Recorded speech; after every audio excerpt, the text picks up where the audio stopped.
providing CO2 storage and injection service to the third party, which will generate more values to government and Tangguh parties.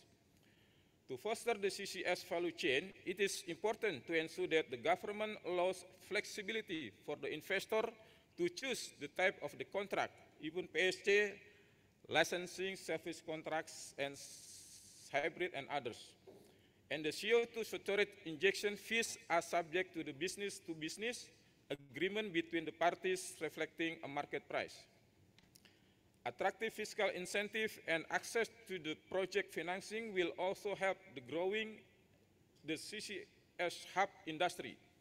It is important for the ASEAN organization to create the robust foundation it needs to deliver the net zero ambition of the member countries through close collaboration among ASEAN countries and investors.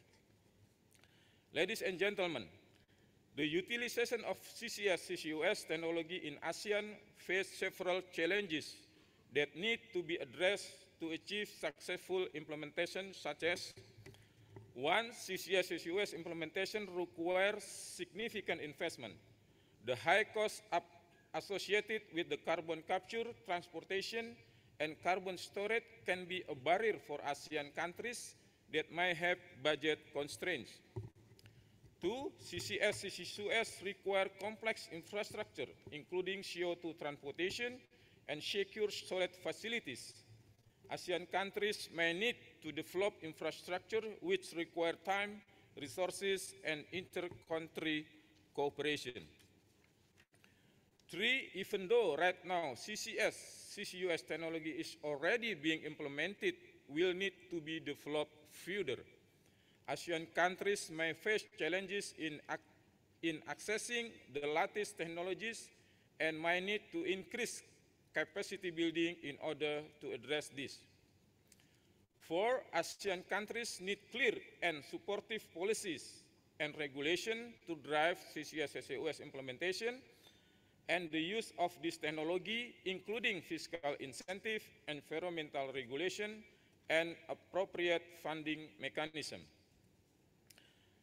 Ladies and gentlemen, despite these challenges, ASEAN countries also have opportunity to overcome them and drive the use of CCUS technology. Regional cooperation, technology transfer, financial support, and strong policy framework can help address these challenges and promote successful CCUS implementation in ASEAN. In this respect, we are very fortunate to listen to many leading experts in this event, and also to have many participants who will share their experiences and discuss the challenges and opportunities in advancing CCS implementation for energy sector in ASEAN. To reduce emission, Indonesia also has a national grand strategy energy to decrease fossil imports, such as develop electric vehicle, maximize utilization of the natural gas as transition of the energy, such as the green fuel. We call it B30, now already B35. We also have developed a catalyst factory to produce green diesel, green after, and green gasoline from palm oil. We campaign also to increase the use of electric stove and dimethyl ether to replace LPG import. Our target of 23% renewable energy in the energy mix in 2025 and 60% in 2060 is being implemented by reducing fossil fuel import, using CCUS, developing infrastructure, and giving incentive fiscal and non-fiscal and subsidized, preparing low and renewable energy, and also preparing nuclear as a clean energy. Ladies and gentlemen, CCS has been implemented for a long time in upstream oil and gas industry, especially in maintaining well pressure, which aim to maintain oil production. For example, in oil production operation at Exxon Cepu, CO2 gas is re-injected into the reservoir to push oil from the reservoir to the surface. Whereas in the coal industry, CCUS has not been implemented in Indonesia because it is expensive So currently, coal power generation in Indonesia used to co-firing technique with biomass, ammonia, and hydrogen. Currently, there are 52 power plants that use co-firing of biomass, hydrogen, and ammonia. To achieve net zero emission, we need to implement carbon trading. Currently, the carbon trading have been applied for coal power plant through a voluntary program. This program was followed by 80 coal power plants, of which 59 were owned by PLN, state-owned electricity company, which generated more than 70% CO2 from the power sector. PLN Indonesian Power has traded carbon emission reduction from one of the geothermal power plants, namely the Gunung Salak power plants, for capacity building activities from 3 times 55 megawatt to 3 times 60 megawatt through the VCS, Verified Carbon Standard Project. The number of verified carbon unit of VCU from the Gunung Salak power plant is 561,000 tons CO2 equivalent. PLN Indonesian Power continue to pursue trading project for reducing carbon emission for the development of renewable energy power plant. Currently, there are 6 other projects that are in the process of submitting emission reduction certificates. Ladies and gentlemen, it is our fervent hope that this meeting will come up with an outcome of essential value not only for ASEAN but provide a basic point of reference for anyone wishing to become more informed about the implementation of CCUS technology. Last but not least, I wish you explore every possible opportunity of enhancing our cooperation in energy sector through fruitful discussion and friendly spirit between ASEAN country and others. Thank you very much for your kind attention. Assalamualaikum warahmatullahi wabarakatuh. Thank you, Dr. Joko Siswanto. May I ask you to stay on stage for the photo session? I would like to also invite His Excellency Rafael Lotia, His Excellency Ronald Kongkwila, Mr. Shigeru Kimura, and Dr. Herman Darnell Ibrahim to join the photo session on stage.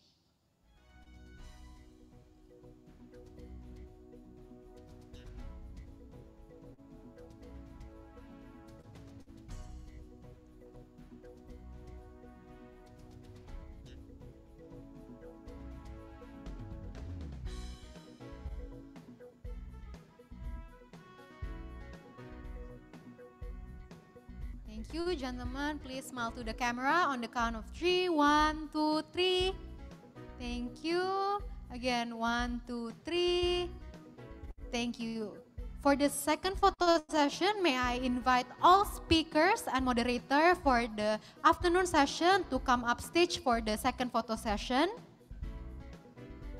His Excellency Rafael, you may stay on stage for the photo session. You may stay on stage for the photo session. His Excellency. Yes.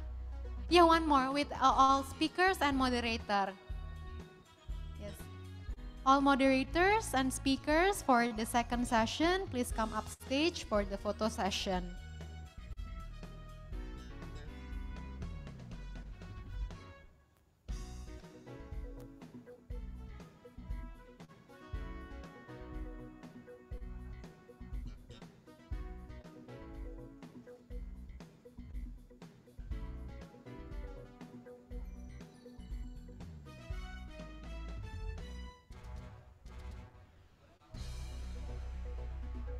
Can we ask to shift forward to the left side of the stage, please? Thank you so much. Okay, thank you. Okay, on the count of 3, 1, 2, 3, smile. Smile to the camera. On the count of 3, 1, 2, 3, smile.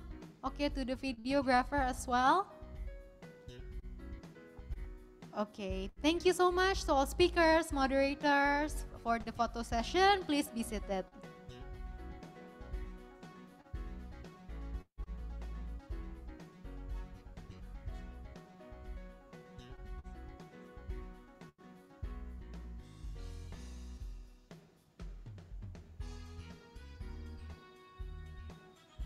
Ladies and gentlemen, I remind you also to participants joining online, if you have a question, you can drop your question in the Q&A box.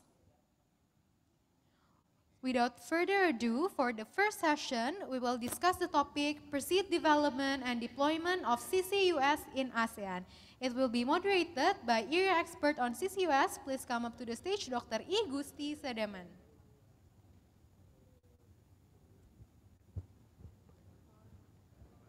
Also, may I invite the speakers?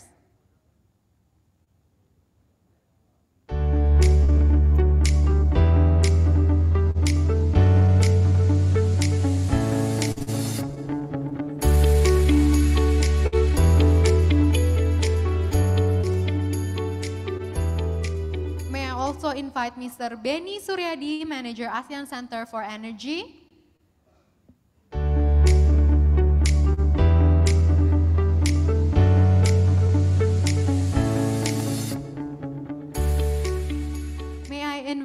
May I introduce Mr. Alex Zapantis, the General Manager Commercial, Global CCS Institute.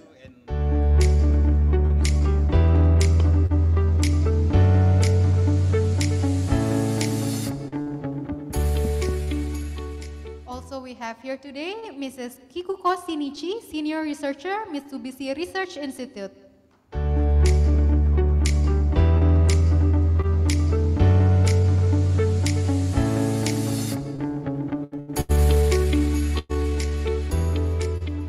Also, we have here Dr. Eng Utomo Pratama Iskandar, Head of EOR and CCS Center of Excellence Oil and Gas Testing Center, Lemigas.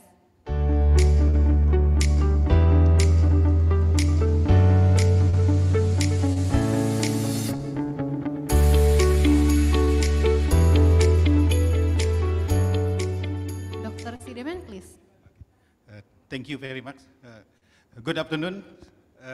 Ladies and gentlemen, distinguished participants, I'm Gusti Sideman, native Balinese.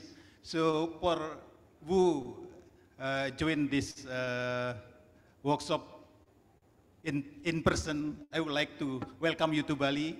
I hope you will enjoy Bali. I think this season is the best season to enjoy Bali because the opportunity of rain is very low. Wind is breezy and the sunshine is not so hot. Our topic for this afternoon forum is advancing CCUS implementation in energy sector in ASEAN.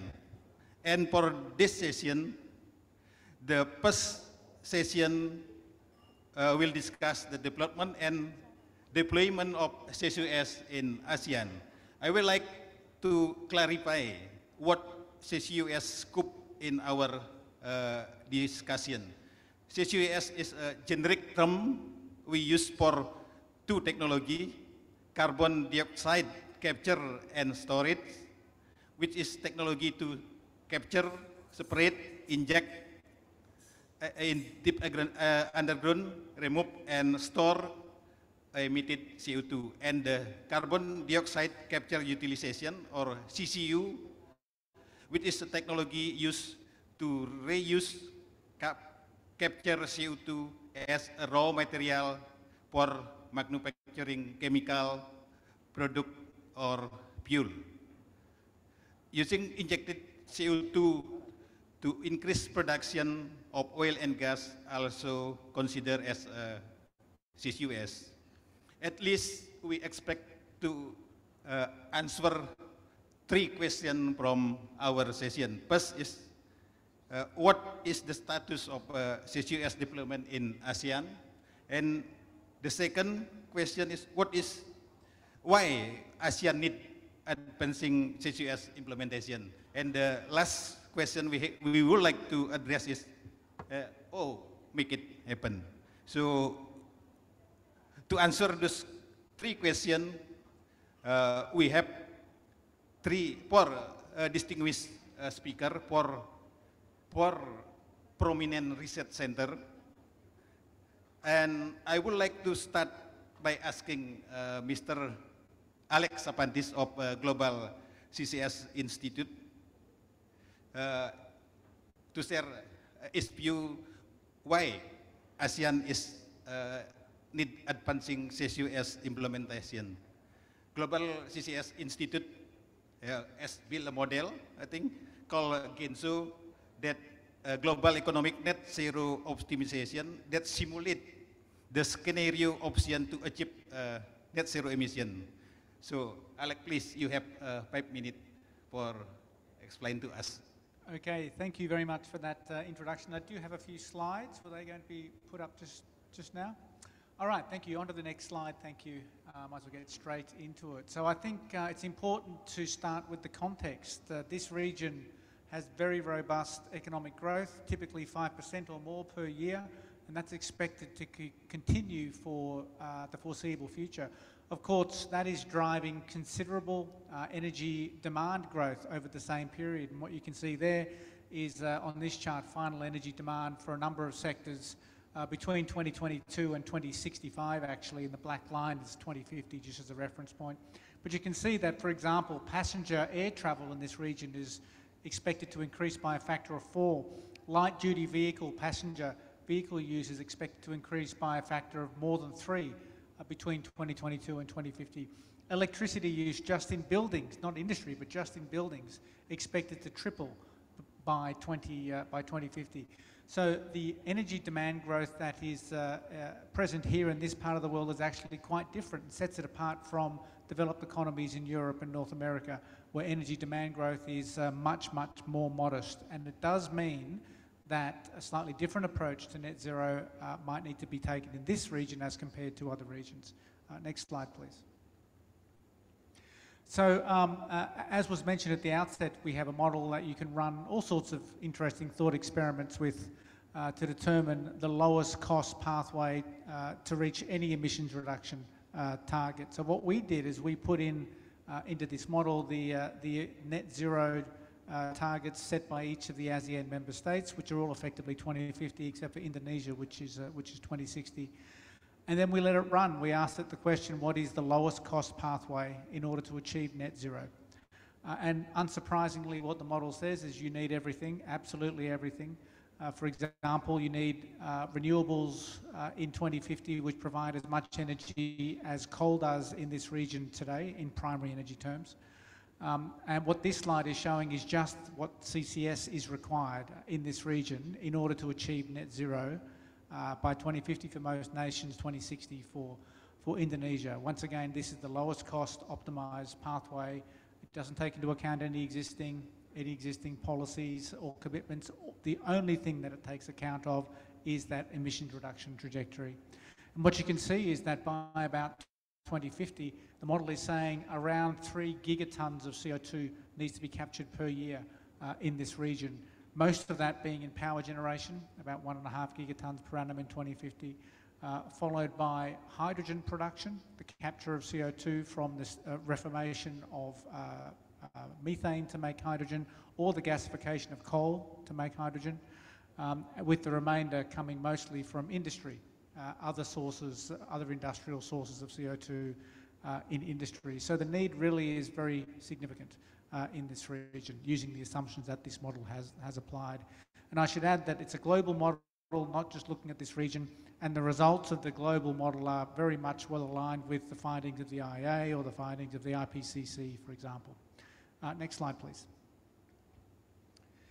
So how do we make this work? There is a great need for CCS in this region, just as there is a great need for renewables and a great need for energy efficiency and a great need for everything else that can assist. In order to make it work, a number of things are required. Many of those things have already been mentioned earlier today by other speakers. First of all, it needs to be profitable. Unless CCS is profitable, no one's going to invest in it. The only way that CCS can be profitable in most circumstances is if there is policy to incentivize the private sector to invest the literally billions of dollars that is required to advance this technology. There needs to be proper regulation, fit-for-purpose regulation for the storage of CO2 in the region.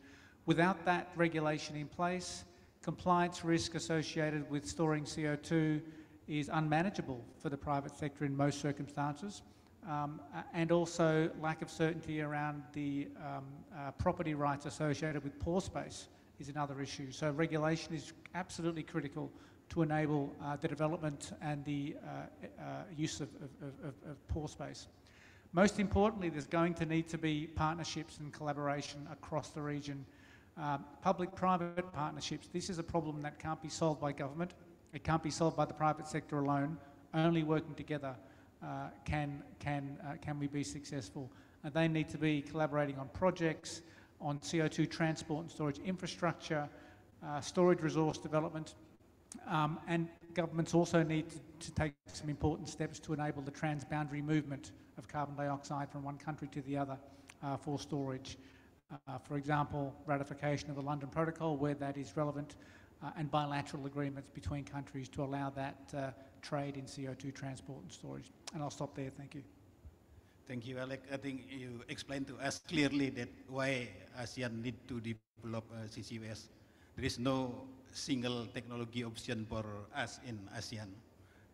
So we need still continue to use fossil fuel. In that case, we need CCUS as a technology to mitigate our emission. And you also explained, to make CCUS working in ASEAN, like set up a proper regulation, setting a good collaboration, etc. Okay, I will like to move to Pak Beni Suryadi from ASEAN Center of Energy. Could you please explain what the problem in ASEAN coal power plant if we try to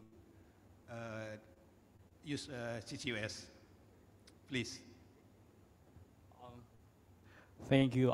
If I may, please. allow me to stand just to speak. First of all, I'd like to convey my highest appreciation to the area for continuously supporting the ASEAN energy agenda, particularly the priority chairmanship this year with the Ministry of Energy and Mineral Resources of Indonesia. We're very thankful for an area and a strong collaboration that we have in advancing many issues on the energy, particularly also including in the issue of the CCUS. And for the next 5 minutes or less, I'm also trying to respond to the question that being addressed, which also to re-emphasize the point that mentioned by Alex earlier. Next slide. I think, this is the story that we all know that this region is heavily reliant to the fossil fuels for many, many years. And through the 7 ASEAN Energy Outlook, our team has trying to figure out a number of scenarios about the future energy landscape in ASEAN, looking to the existing policy or the possible policy that can be injected in the future up to 2050, that the finding is still indicating that ASEAN will continue to rely on the fossil fuels in any case of scenario that we have. The portion of the fossil fuels such as coal, oil, and natural gas is still a major part of the energy mix. So this is exactly the point that as we are experiencing on the low carbon economy, as we are experiencing for the carbon neutrality, CCUS has become a main tool for the region in this climate commitment.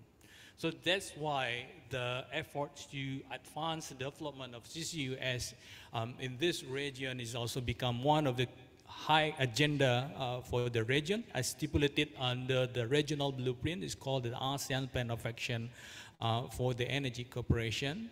The limitation on this, the APAEC is still looking at CCUS in the context of the coal-fired power plant. I mean, looking specifically on the power sector, while in fact we do realize that going to be CCUS development is, to some context, is already advanced more on the oil and gas sectors. But recognizing this situation that the ASEAN put a higher priority on the advancing any efforts on the CCUS development, including this event that become one of the priority this year. And to do that, it's going to be a number of efforts that we've done. I mean, it's going to be ACE is also collaborating with Alex and the team.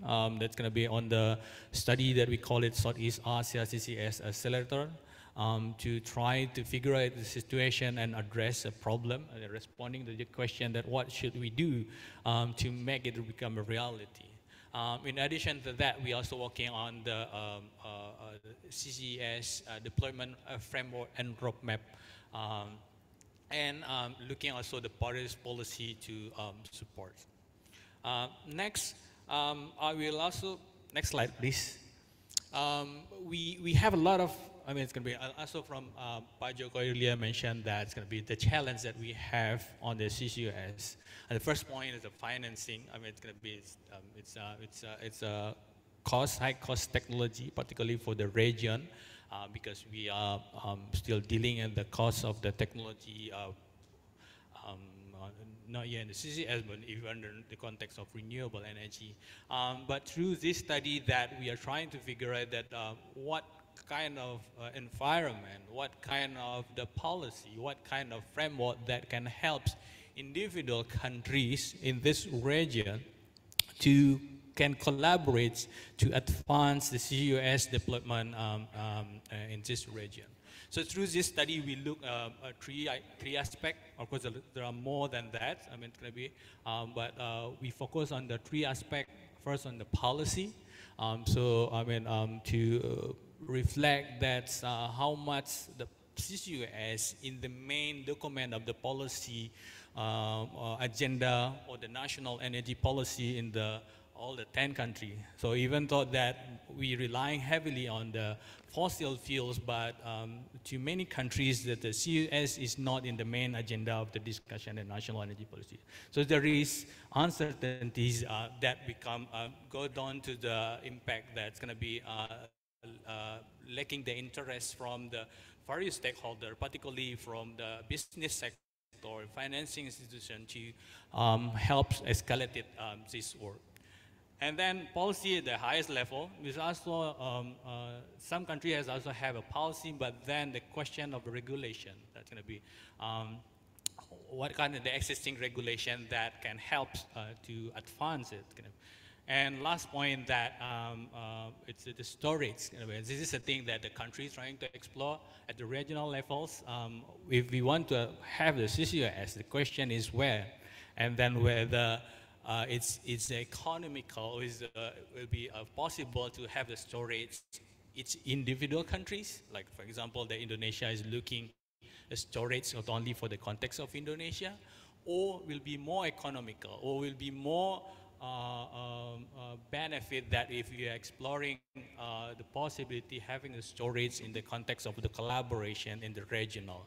So the storage can be have in Indonesia, but then can benefit the other countries in the region, so that we together can advance our efforts toward low carbon economy. So I stop here and have a follow-up discussion. Hopefully we can stimulate the discussion. Thank you very much. Pass back to you, the moderator. Thank you, Pak Beni.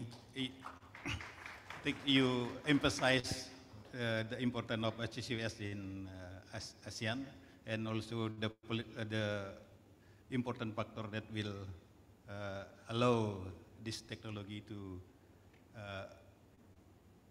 going well in ASEAN country. Oh, I think you emphasize one factor also is financing aspect is very important. I would like to invite Kikuko Shinchi-san, who will address the financing factor in CCUS. GCM, I think you with already very well known for others technology, but not yet available for GCM. Please. Thank you very much for your kind introduction. Selamat sayang. Thank you area for inviting me to this very honorable event, and thank you to all the participants. First of all, next slide, please. I would just like to do a very brief introduction to the background of my company, Mitsubishi Research Institute. We're one of the leading consultancy in Japan, and sustainability and climate change are the key areas of our work. And in terms of CCS, we have worked with AREA, METI, and JOCMEC of Japan to further the understanding on CCS in terms of the regulatory framework, business environment, and also worked extensively with the private sector to facilitate project development, especially in ASEAN countries. Having said that, MRI's work on CCS started back in 2005-2006 when our consultants proposed the world's first CO2 accounting methodology for CCS project in the context of CDM, the Clean Development Mechanism of Kyoto Protocol. Since then, we have worked with government entities and advised a number of private companies to how to use carbon market mechanism to facilitate the deployment of low carbon technologies, including CCS. Next slide, please. Which brings me to introduce JCM, or Joint Crediting Mechanism. Some of you may have heard this mechanism already. This is the Japanese government-initiated carbon market mechanism, which has been in place since 2010, and Japan has signed agreements with 27 countries, including many ASEAN countries. For example, Indonesia is a long-term participant to JCM with more than 10 registered projects.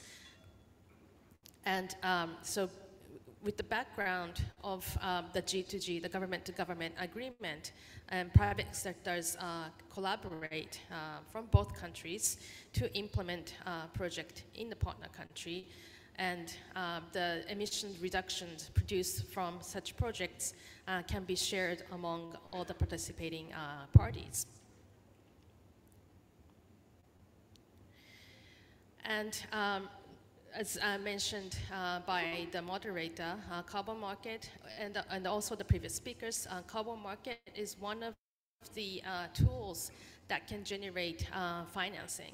However, in addition to that, carbon market can also be utilized to facilitate project pipeline development and regulatory framework development and various dialogues that's needed to take place especially for CCS, where the projects are often complicated, that require large amount of financing, and that require extensive collaboration between the public and private sectors.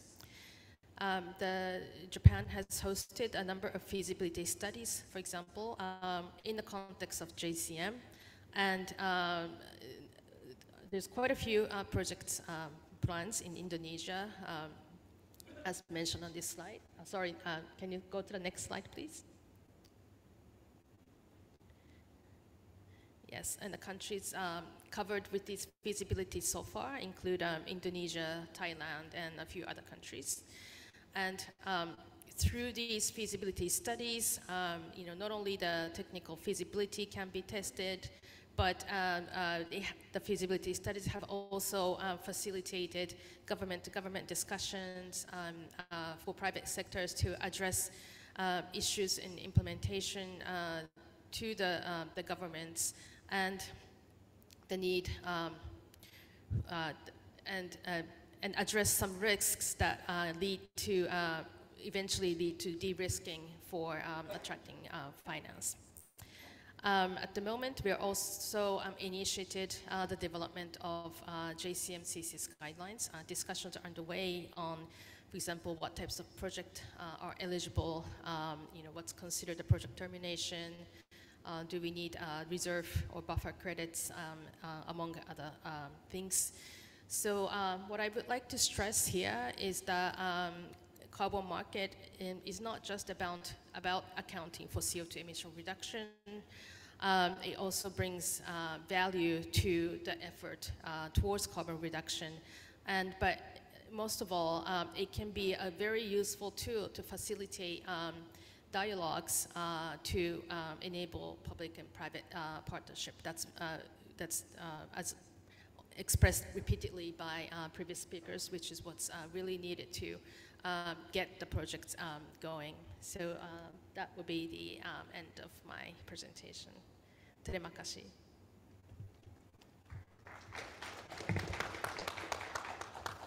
Thank you, Shinji-san. I think for the update of GCM, it seems that we can expect that GCM become an enabling factor for CCUS in ASEAN. But we do hope also that GCM also will available for CCUS for enhanced oil or gas recovery.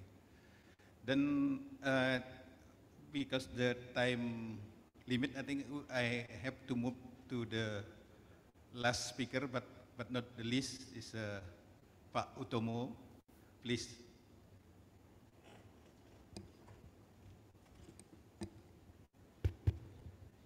Thank you, Mr. Moderator. So probably on this session, I'd like to take a different, little bit, slightly different information, especially on updating the latest status of CCUS in Indonesia. Next slide, please. So currently there are 7 ongoing projects with varying phases, but most of them are related with the enhanced hydrocarbon recovery. And also there is one project that utilizes the CO2 to produce low carbon methanol. So this project has been carried out by Pertamina and Air Liquide. It was located in one of the refinery unit in Balikpapan. As you can see that in this slide that most of the CCUS activities in Indonesia dominantly used for enhancing either oil and gas. As also mentioned in the previous speaker, we have Tangguh also project partnering with BP. They are planning to store maximum around 33 million tons CO2 for 15 years. And the other project like Gemah fields and Jatibarang fields are one of the 2 projects that already commenced and they have started the field trial. For these 2 fields, I'd like to give more highlight in the next slide, please. So Lemigas was invited to witness the kick-off this project, and this project was operated by PetroChina, and it was located in South Sumatra in Gemah field. And the CO2 source for this half and pack project came from the gas processing plant from the surrounding fields, and this kind of plant, gas processing plant, supplying the CO2 between 70 up to 20 kilotons per day. And this project has been completed in the beginning of this year, and resulted quite promising results in terms of the recovery factor. So the oil production increased from 108 barrel oil per day up to 125 barrel oil per day. And they are planning to expand the project, become the pilot CO2 EOR. Next. So similarly, the half and pack project also was carried out by Pertamina, but on different location in Jatibarang field. It was located in the West Java, and this project also has been successfully completed in the beginning of this year. The difference is that the CO2 was captured from the Subang gas processing facilities, and they transported the CO2 using the truck. And it requires several facilities at the surface, like vaporizer, to condition the CO2. And also, they claim that the oil production is increase almost triple from the original. Next, please.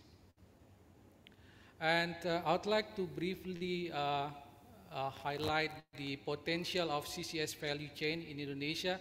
This is what we have identified so far, that in terms of CO2 source, I believe Indonesia is very abundant with the oil and gas field, with the CO2 contains more than, in average, 10%.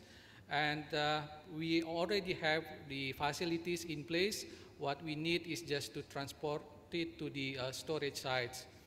And this morning, many speakers mentioned about the coal-fired power plant that, especially in Indonesia, have to be phased out based on the net zero emission pathway. And our power plant also still young. Probably there is a potential to retrofit before this all of power plant become phasing out in 2050. And in terms of transportations, we believe that pipeline is the most suitable one and the early opportunity to use for transporting CO2, especially in the region or area that have the major field like in South Sumatra and West Java. And truck also could be an access, in the beginning access to promote or encourage the oil and gas operator to conduct the CO2 FNPAC project.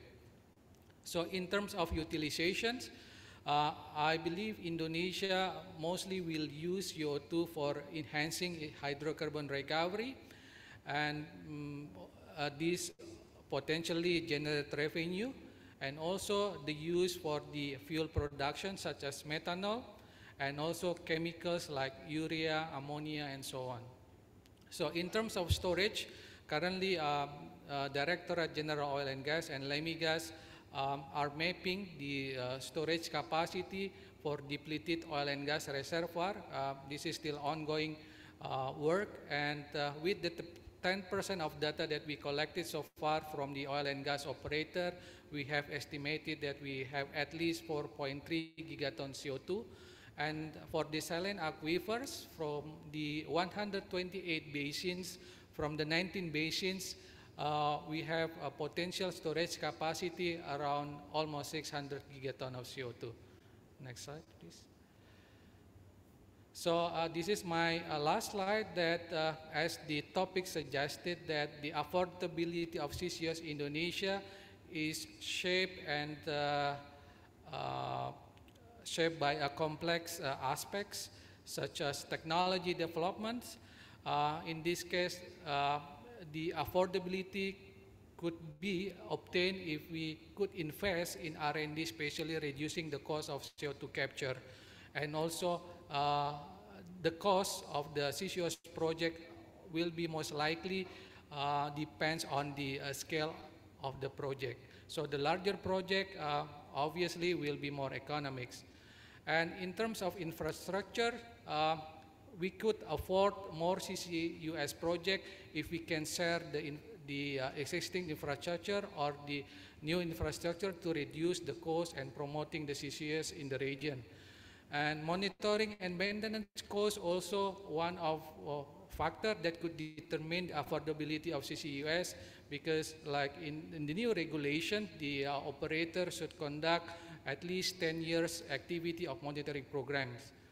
And regulation and policy has been mentioned many times by a previous speaker, that we need incentive and subsidies like tax credits or grants, and also carbon pricing will create financial incentives for CCUS.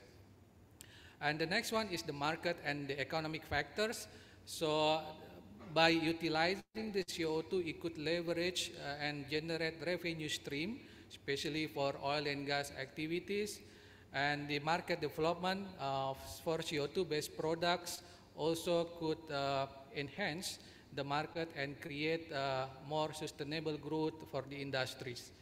And last, the project financing. As we know very well, that CCUS project requires quite high initial investment, either in capture, transport, and storage. So by having joint project and sharing costs and risk, this could help the industry promoting the CCUS application in Indonesia. I think this summarizes of my presentation. Thank you. Right. Thank you, Pak Utomo.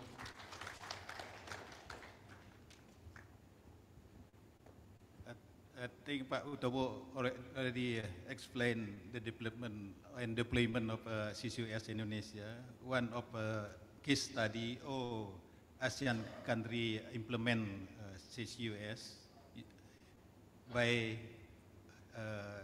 taking opportunity the lower hanging fruit on enhanced gas recovery or oil gas recovery. So now we move to question and answer session. I think we would like to invite distinguished participants, both online and offline, to enrich our discussion this afternoon. So anyone who already have a question, please raise your hand and mention your name and your affiliation, and also you could directly raise the question. Please.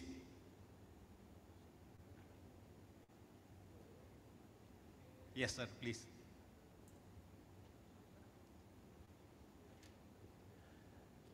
Good afternoon. My name is Tim Anderson. I'm with Sun Cable, a renewable energy developer. So my question doesn't relate to my background, but it's more a case of the question, I guess, on everyone's mind in relation to this is where is the price point for CCUS per ton versus the carbon, cost of carbon? So I guess the question, and this is for probably the whole panel, what's the delta at the moment in terms of all of these pilot projects? What's that indicating in terms of the cost to abate 1 tonne of CO2 emissions through these different technologies versus the cost to emit in the same market? Because until there's an incentive to abate, it's going to be very difficult unless companies have individual ESG obligations or commitments they've made at a corporate level. It's obvious it's going to be challenging from a systemic point of view to get rapid uptake and the scale needed to address this problem. So question, what's the delta at the moment between indicative costs to abate, start 1 tonne of CO2 emissions versus the cost or the price to emit in that same market, i.e. Indonesia or across the region? Perhaps anyone of you could answer the question? Alex, maybe, please. I'll make some general observations. So clearly, where there is no strong carbon price, which is the case in this region, the cost to abate is much higher than the value of carbon. Speaking more generally, what's the cost to abate a tonne of CO2 using CCS? Well, that depends very much on your application. So you have some very low-cost opportunities, such as the Moomba project in Australia. Their total cost is $26 a tonne, total. Everything all-inclusive, CapEx, OpEx, the whole lot. But that is at the very bottom end of the cost curve in terms of CCS. At the top end, you'll have projects that are seeking to capture CO2 from dilute sources with long transport distances and potentially offshore. And they can be $100 a tonne, total life cycle, or even more.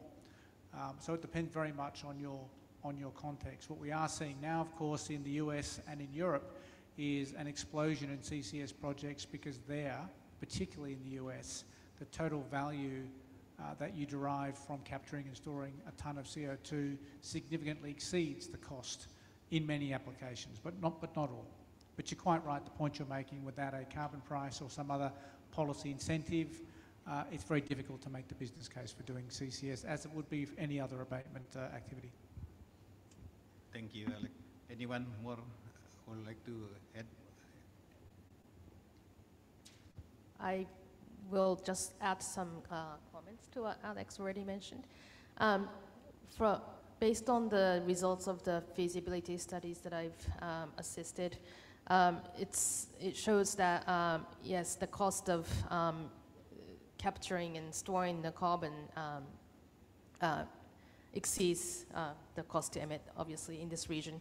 And you need either the subsidy and or the revenues from sales of carbon credits to make it economically feasible. Okay, Pak Utomo, maybe you have a comment on that question. Yeah, I'd like to add some information related to the cost.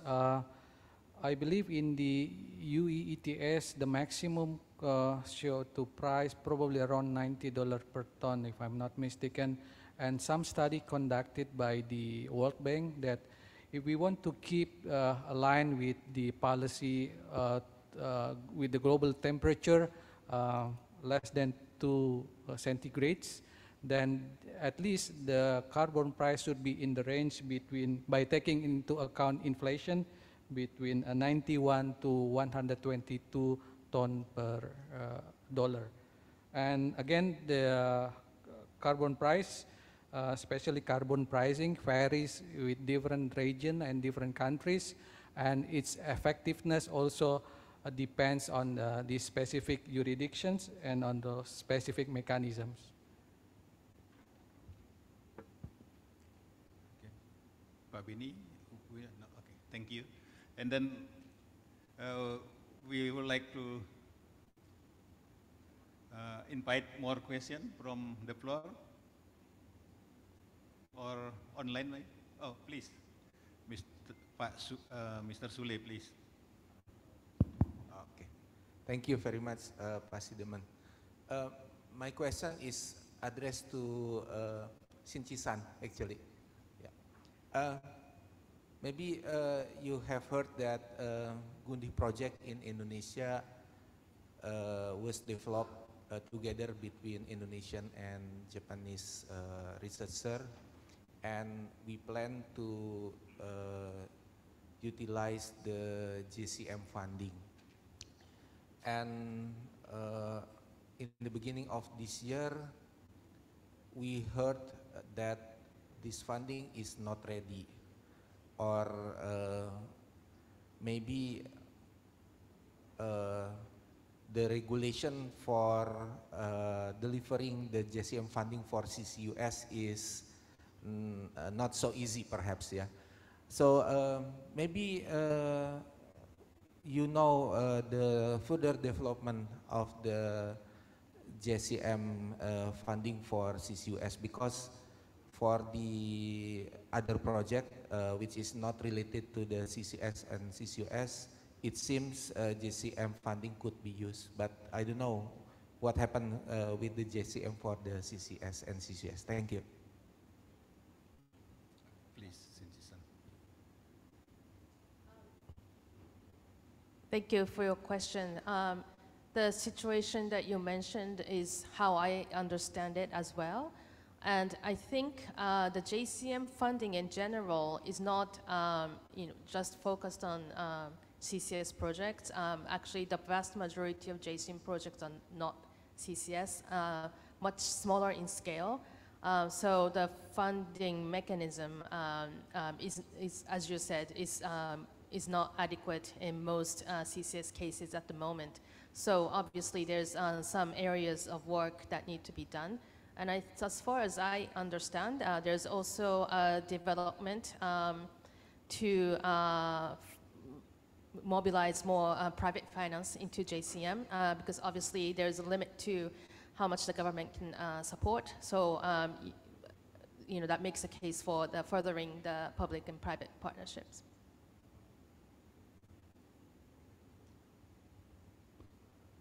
Okay, thank you. We still have a 20-minute time. Oh, please,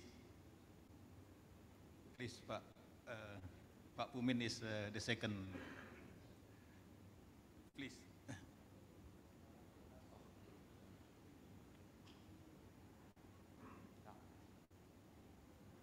Okay. Good afternoon. Thank you. Great sharing presentation.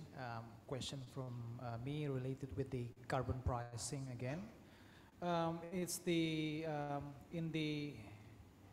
in the countries like Indonesia that we have subsidized energy. How's the view from the panelists about the effect of carbon pricing from the regulated versus the voluntary market, because we're talking about the impact on the pass cost to the end user consumer.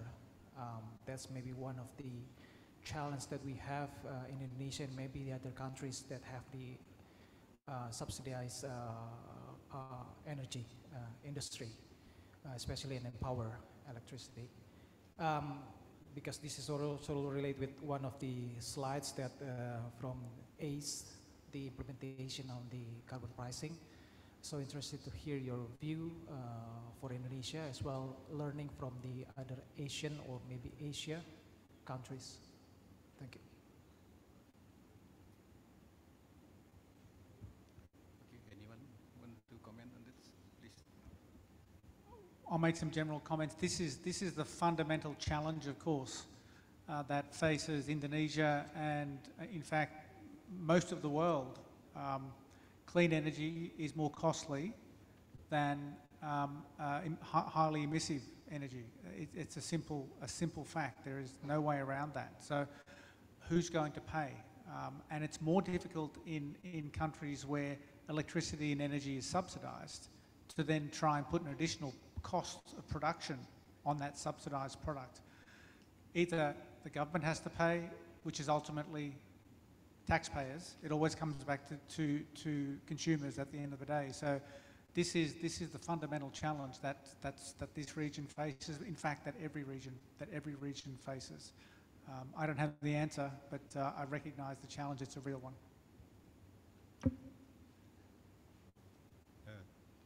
Thank you very much. So, yes, Pak Pumin, please. Thank you so much, Pak Kusti, and thank you all the excellent panelists. My question is to all panelists. I think like if we're going to develop and deploy CCUS, do you think that what are needed, particularly to bring down all costs, to ensure that this region, particularly ASEAN, that still rely on fossil fuel and the necessity of deploying CCUS in affordable manner? How to get the CCUS really commercialized in ASEAN context? If any takeaway, key suggestion from the panel will be highly appreciated. Thank you.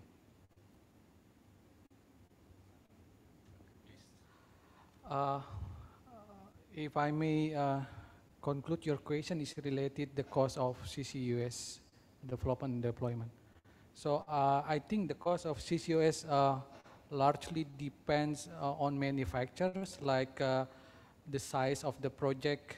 Of course, if you have a larger project, you can minimize the cost, and also with the CO2 source characteristics, it will affect what kind of capture technology that require, and location also.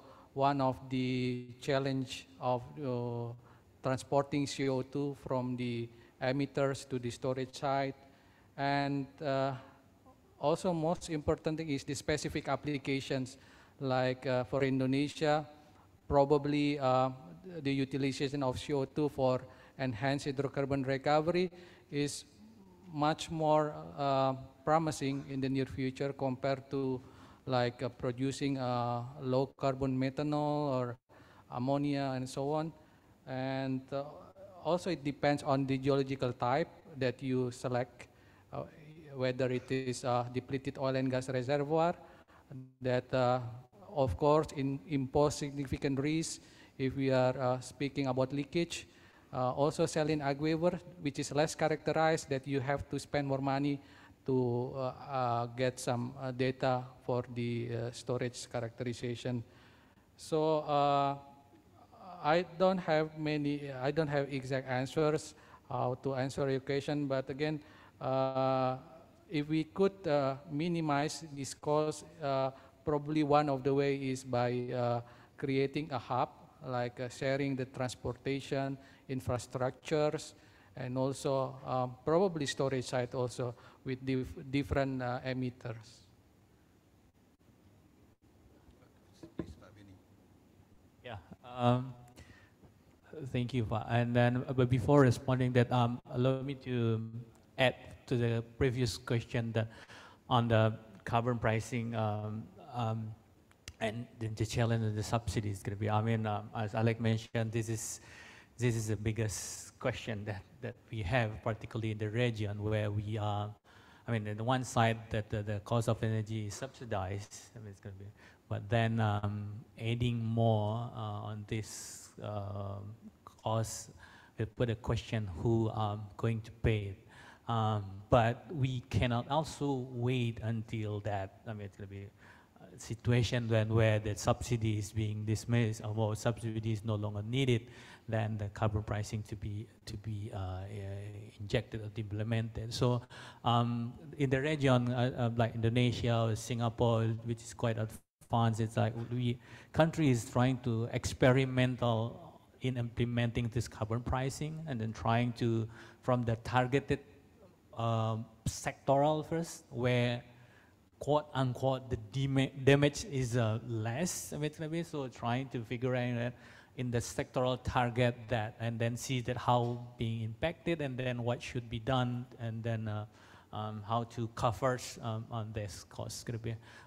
So that's I think where are we at this stage part, and then to Dr. Tham, that's going to be, I mean, the thing that I may add from the what Pak Utama mentioned, that is also the highlight from the study that we are working on with Alex and the team, and the storage is going to be one idea that we explore, that's going to be like having a storage that can be used by many countries in this region. I mean, it seems like will bring, will be able to bring the cost, the economics level on that one. So this is, I mean, this is still ongoing study. I mean, we still need work to exploring where is the place, because Pak Utama has also mentioned that's going to be, we're talking about the location, we are talking about the scale, the size, going to be, I mean, so if that will be for bigger demand for the regional context, that will be allowing us to push down the cost. But then it's also the question of how much the transportation cost that need to be injected. So we are in the ongoing study on that one. But one way we see that's going to be a common storage for the region will be then one way of the option to tackle or address the issue on the cost. Yep, absolutely. Scale, CCS loves scale, the bigger the better, to a point. And networks and storage hubs, which spread the capital cost of that infrastructure over many more tons of CO2 to be stored, is one easy, relatively easy way to reduce the cost. The other point I'd add is that this is already starting to happen. There are 101, last count, CCS transport and storage only projects now in development. So these are businesses that don't have a CO2 source. All they're offering to the market, if they proceed, of course, if they're going through studies, but if they proceed, is a CO2 transport and storage service. So this is very much the way that CCS is now starting to be deployed around the world. Still very early days. The other thing I'd add is that we've already seen tremendous reduction in costs just through experience, smarter engineering. You know, when I first started working on CCS, we used to say capture from coal-fired power was 100 US a ton. It's now 40 US a ton in the most recent studies, and there is new tech coming on which are claim that they can get into the low 30s, yet to be proven. So there's already been enormous cost reduction just through learning by doing, through better engineering, through the power of the market. There's now competition from vendors to be the supplier of these technologies. That's driving innovation. That's driving significant cost reduction. The other thing which is reducing cost is the perception of risk is reducing. So cost of capital is not as high as it was, which is really, really important for capital intensive investments like CCS. So everything is heading in the right direction, but you can't get past the fact that it's going to cost more to capture and store CO2 than it will cost to simply emit it. So. Thank you, Alec. Chichi-san, would you like to add, please? The colleagues already mentioned various ways towards cost reduction, so I would just like to mention that no matter how much you might be able to reduce the cost, you still need to make sure that the project can be financed. And as my previous speakers already said, that there's still some uncertainties and risk involved in many of the CCS projects. And I think in order to identify the risks and address them, you need studies and pilot projects. So I think you just need to gather everyone's efforts into producing more projects and more pilot cases, so the risks, we can discuss towards mitigating those risks. So after the cost is reduced, they can actually be financed. Thank you, Shinji-san. But because the time limit, I think I have to close this session, I think. And thank you for the panelists. Thank you, Pak Alex.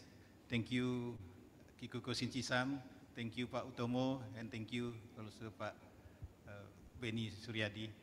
And also thank you for all participants who already provide excellent contribution. I hope our discussion will contribute for accelerating the development of CCUS in ASEAN region. In conclusion, I would like to make a note that CCUS is not an option for ASEAN. This is a necessary technology to meet 1.5 degrees policy. Otherwise, the cost will be too expensive for ASEAN region. There are a lot of challenging for the deployment of CCUS in Asia, available of regulatory policy, financing institution, and this challenge will be discussed later in the next session. I think. By saying that, I conclude this session and return the forum to MC. Thank you very much.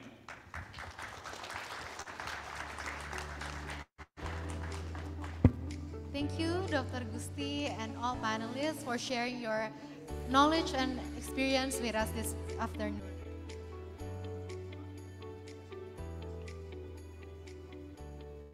For all of you here, I would like to inform you that there is a photo wall outside of this room. Please use that photo wall for taking pictures. Please do as many pictures as possible there. And also, I would like to also greet participants joining us online this afternoon. Thank you for joining us virtually. We still have two very interesting panels. We hope that you can stay with us until the very last session of today. Okay, next, moving on to the second session, we are discussing what are the need for advancing CCUS plan and implementation in ASEAN. Please allow me to invite to the stage the Special Advisor to Area President on Energy Affairs. I welcome Mr. Shigeru Kimura.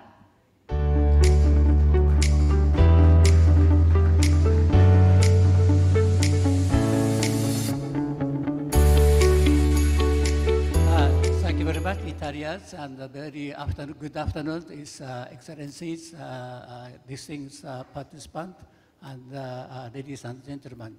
Now, I'd like to start the panel session 2. Then session 2 is talk about the what need for advancing CCUS planning and also the implementation of the CCUS in ASEAN region. So that we should talk about the technologies. It's very important how to inject, and regulation, so that if no regulation, so no private company can join the CCS business, and policy also very important, and stakeholders. So that today we have kind of the injection technologies. I think two experts, and regulation is also I think one or two expert and policymaker. We have a very good policymaker from the Thailand, and also the stakeholders like we have the very excellent speaker from the Aceh, Sumatra. So that I hope our discussion is fruitful and successful. Now I'd like to invite the, our resource panelists one by one. Firstly, I'd like to invite the Ms. Masumi Takanashi, Project Director, Global Coordination Division, Hydrogen CCUS Project Department, Japan Organization for Metallic and Energy Securities, JOGMEC. Takanashi-san.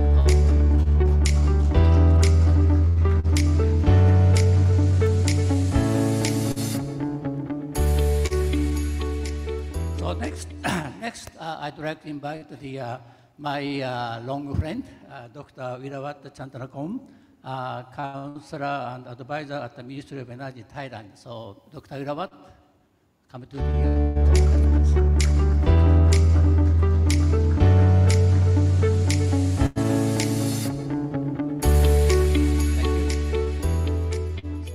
Next, I'd like to invite the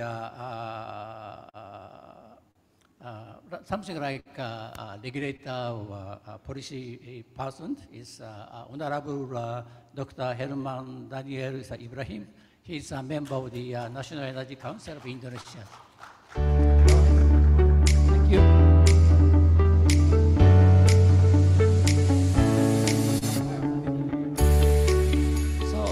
Next, I'd like to invite the Mr. David Lim, CEO and Managing Director of the Carbon Aceh.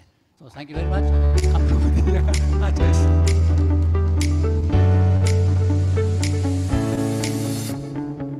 And last but not least is I would like to invite the Dr. Mirza Mahendras, Director of the Oil and Gas Division, is Indonesia. So,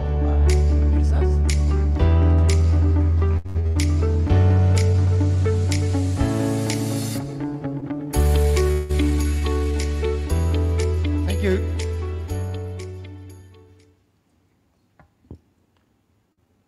So that firstly, I give you the housekeeping information. It's much appreciate the your presentation. It's 5 to 7 minutes sharp. And after that, maybe I'd like to deliver the one question to the all panelists. And after that, we recruit the very excellent question from the followers. That is structure of this session. So now, firstly, I asked to the Takanashi-san to deliver your presentations and focus on the CO2 storage in the ASEAN. So Takanashi-san, the floor is yours.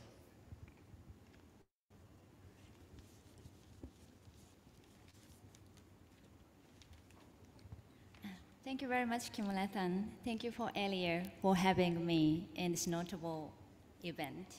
I am Masumi Takanashi, Project Director, CCUS and Hydrogen Project Department of JOGMEC.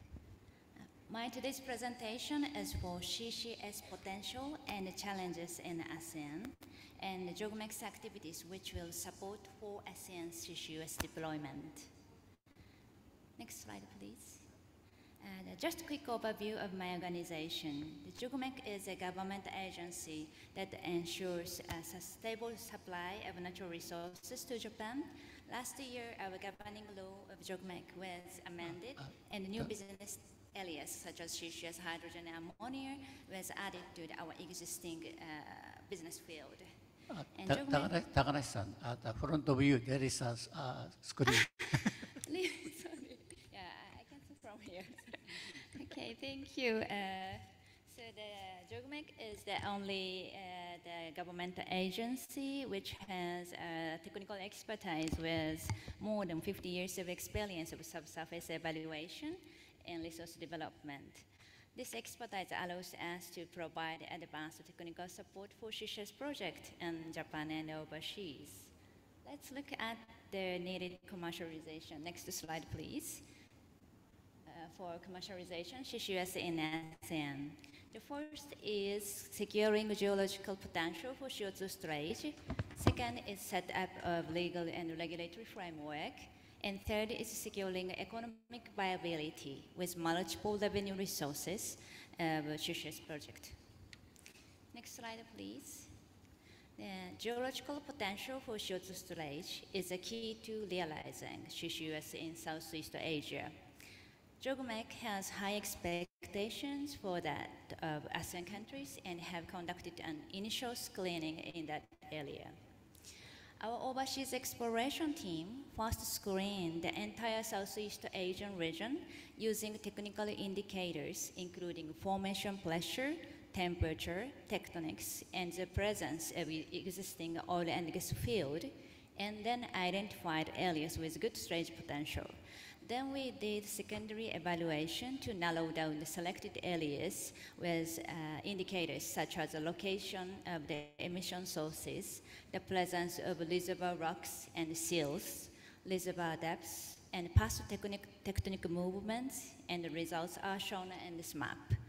The green color indicate the locations having high storage potential, namely north of Java and Sumatra in Indonesia, offshore Sarawak and Sabah in Malaysia and Brunei, the northern waters of Vietnam, the Gulf of Thailand, and the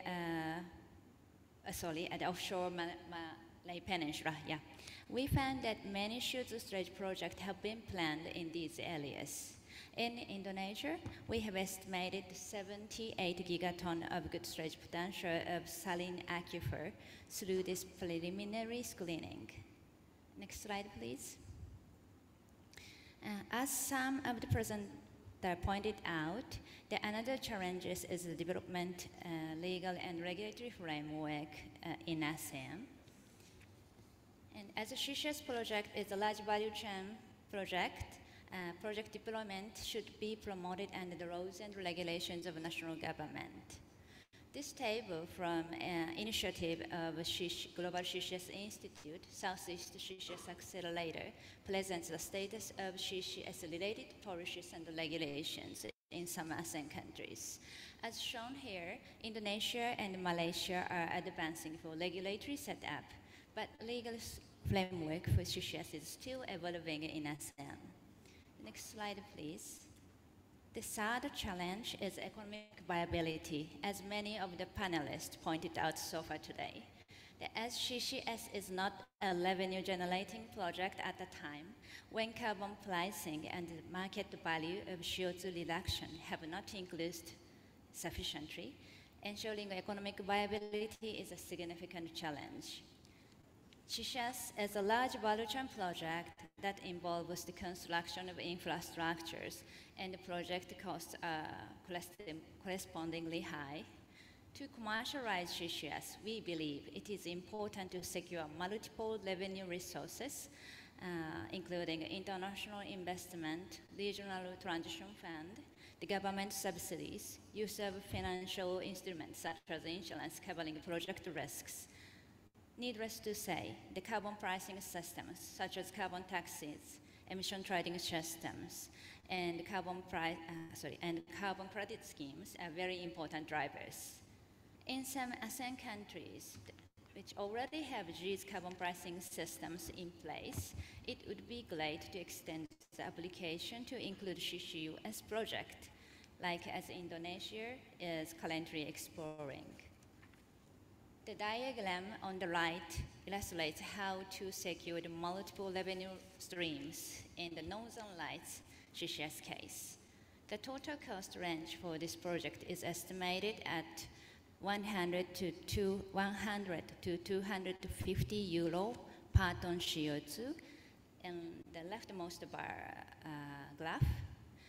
First CCUS project in the EU ETS area benefit the project operators by being exempt from carbon tax and other compliances cost, as shown in the second left bar graph, the green arrow. And also the in this project, as EU subsidies, the Innovation Fund and the Transition Fund can be applied, and the national government support is also envisaged. The project also plans to generate voluntary credit for captured CO2 from the organic waste treatment facility, as this facility is not covered by the EU ETS scheme. With these multiple revenue streams in place, the cost range is expected to be 30 to 55 euro per ton CO2. So you can find this kind of practical information from our CCS credit handbook on your table, which is a summary report of the expert workshop on CCS carbon credit we held in January this year. The workshop experts presentation slide can be accessed via the QR code displayed on the slide and the last page of this handbook. So you can know the most updated information around CCS carbon credit. And JOGMEC expects this handbook to be used by policymakers, carbon credit registries, and CCS project operators in ASEAN globally. Okay. And JOGMEC also released the CCS and CO2, sorry, next slide, please.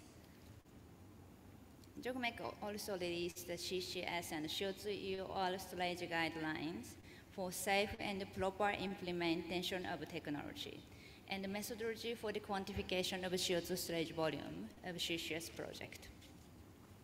We believe that the CO2 EOR is an effective emission reduction measure, particularly during the energy transition period, as a method of physically storing CO2 while ensuring economic viability.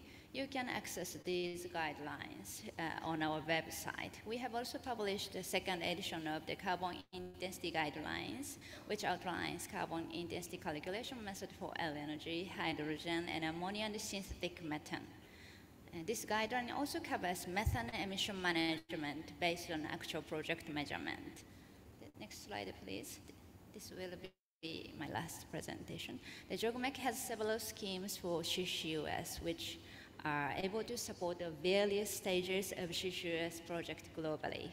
Currently, 4 support schemes exist as shown on the left, and all of which include technical and financial support. Equity and loan guarantee can be provided for projects that proceed to the FID. JOGMEC looks forward to working with ASEAN government and private sectors on various forms of CCS projects. This is all for my presentation.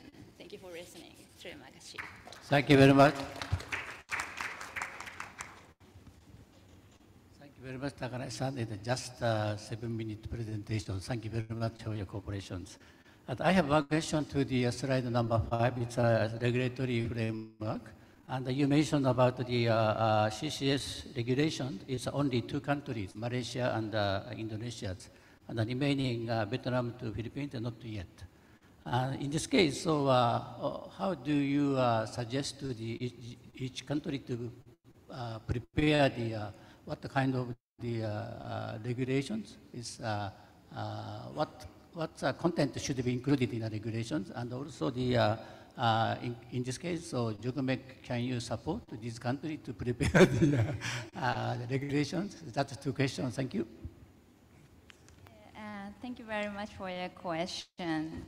Yeah, we're working with METI for helping the institutional development, especially in the ASEAN region. Yeah, but I should ask with my boss first. But anyway, yeah, therefore, the countries which have not yet developed CCUS regulation, I believe the regulation should be covered the entire cycle of the CCS project, and which clarify the project participants' roles and responsibilities and liabilities at all the stages of the CCS project. It starts with from site screening, and also the appraisal drilling, and the infrastructure construction, injection, monitoring, site closure, after site closure monitoring, those things. And also, because my background is the social and environmental responsibility, so I believe that regulation should cover the social and environmental licensing requirement, because in that case, the operators and investors can analyze the risk, potential risk. Then it will attract more investment from in global. Yes. So that if government could prepare some content as a list of the regulations, so it's very useful for these countries. That is my. Maybe I can just one more. Because this year we are going to work with METI, especially for the cross-border CO2 issue. Okay. Yes, we will. We are going to discuss with several countries in ASEAN. So we hope. Yeah, very good point. And each country should prepare the regulations, but in case of cross-border, so regional regulation, it should be also very important. Okay, thank you very much. Thank you so much. Next, I'd like to invite Dr. Wirawat to make presentation. And Dr. Wirawat is touch upon the CCS activities in Thailand. So, Dr. Wirawat, floor is yours. And 5 to 7 minute presentation. Thank you. Thank you very much, Kim Shikaru-san, my longtime friend. So good afternoon, honorable participant. I think CCUS is really kind of fashionable words this day around the world. So recognizing, CCUS as a kind of pivotal tool for decarbonization, Thailand has no exception. So with that, I'd like to spend 5 minutes to tell you the story of Thailand CCUS a bit. Next, please. Next slide. Yeah. After you did also a commitment at the COP26, on the deadline of the carbon neutrality and net zero toward 2050 and 65. Of course, CCUS is part of the roadmap after that. Next. Yes, as my colleague just mentioned, there are kind of a potential of the kind of cluster of CCUS around in the region. As you can see in the picture, the potential in the Southeast Asia to be the hub and cluster, in the different location from inland, coastal, and offshore, something like that. You can see very clear. Next. Look at this diagram just a bit, the carbon emission reduction in the energy sector under different sustainable development scenario. You can see like in 2022 on the table, the contribution of the CCUS technology in carbon reduction is just 0.02, gigaton CO2. But you look at the 2065, it can reach 6.48, gigaton carbon dioxide carbon reduction from the atmosphere. And you can see from 2020 to 2065, right? The CCUS technology contribute around 19% in order to achieve the net zero emission scenario, among other technologies, as you can see on the table. Next. Yes, you can see this one also that it shows you the planned CO2 emission from energy consumption in Thailand from 20 to 25. You can notice the potential of the CCS technology in reduce carbon reduction. You can see the major notable change we start reflecting from 2045, where CCUS technology uses in Thailand to reduce carbon emission is about 55% in 2035. You can see the gap. So the CCUS technologies help countries a lot to meet the target. Next. This one show the overall CCUS development. You can see that right now Thailand creating the 5-year plan 2020-2027 to develop the deployment of the CCUS. There are 4 pillars from technologies development, and then legal regulation, economic incentive, and stakeholder engagement, very important pillar that we have to go for all of them in the full cycle. So you can see the national oil company, utility, and private sector cover all from upstream to downstream, of course, business under the purview of my ministry, Ministry of Energy, in order to develop CCUS roadmap for decarbonization. Next. So this one shows the scope of CCUS, study from early to later stage. There are three phases, from transportation storage upstream to a capture study downstream. As you can see some picture in this morning as well. Next.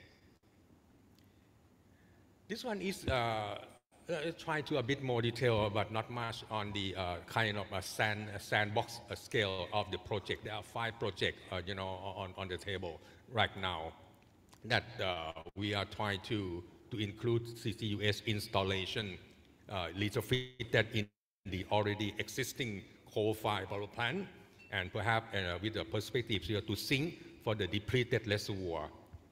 So actually, the majority of the CCUS initiative, like I said, still in the sandbox or pilot stage. So just you can see the first project very quickly on the Arctic pilot project on carbon storage is under our national oil PTT. Project number 2 is on the Krabi Basin pilot. And project number 3 is Puhom pilot project, is the name of the location under PTT and EGAT. Yeah. And then number 4 is on the S1 pilot project, including the enhanced oil recovery, EOR, evaluation, this under EGAT and PTT-EP, exploration and production. And the last one, project number 5, is very interesting. The BLCP pilot project, is still under initiative phase. And thanks to the government of Japan, Thai government and Japan government join hands to scale up the methane production in this project. Next. So this is overall picture that you can see. You can see the 5 projects around the country, from potential CO2 source, potential sink, and also promotion in the coal oil power plant. So with that, I'd like to share you a bit on the very update that just about a week ago, we have a discussion in our country that right now we talk about project funding. So of course, the process of CCUS promotion is still in the process of the evolution, not only for climate change, but the thing that happened is on the trade dynamics, on the CBAM, on the algorithm, on the mechanism that gonna kind of barrier to the private sector, and also particularly in terms of funding. I think on the funding of CCUS project, actually funding can come from various sources, such as government budget, such as private investment or international partnership, and dedicated climate fund. Now, right now, my ministry is trying to study many models. For example, CCUS business model, and we need help from many sources. There are 3 sources right now happen this day. The first one is from government, Japanese government lately under our MOU until 2027. So Japan will fund the CCUS in Thailand from now. Japan will pledge 1.6 billion baht to my ministry under Department of Mineral Field, for the CCUS promotion in Thailand, particularly in the Gulf of Thailand. Just we see the picture just from the first speaker. In the Gulf of Thailand and in the northern part, The number 2 source is from our government itself. Sorry, Dr. Erawat, time is okay. So that appreciate to conclude your presentation. Thank so you the very second much. source from the government itself, 600 million baht. And then the last one from the private investment from PTT, around 10,000 million baht, in the Gulf of Thailand until 2026. Next. Yes, this is show the overall picture of the roadmap toward green growth, and our CCUS already part of it. So this is conclude my presentation, and I think we can talk about funding after this. Thank you very much. Thank you very much, Dr. Erawat. Sorry to interrupt your presentations. I have one question, and Takashina-san mentioned about the Northern Light CCS project. Still, a lot of subsidies to the project from the EU, from the countries. So that I think that now is the Asian country to start the CCS, so that government support surely need. And I remember the Thailand, you have an ENCON fund, Energy Conservation Fund. Then Energy Conservation Fund is a use for the promotion of the energy efficiency and the renewable energy. So that at the end of the day, now Thailand is the #1 country in terms of the energy efficiency and the renewable in the ASEAN region. So that how do you think about this kind of so-called the CCS fund or government support? So how do you think about this one? Yes, I think you asked question on the top of I just mentioned, right? What I mentioned is from other source, from the country, from government itself. But what you asked is kind of through the mechanism, right? I think it's a timely question indeed, because one alternative that we are trying to do right now, we are set up the new department under ministry. We call it Department of Climate Change.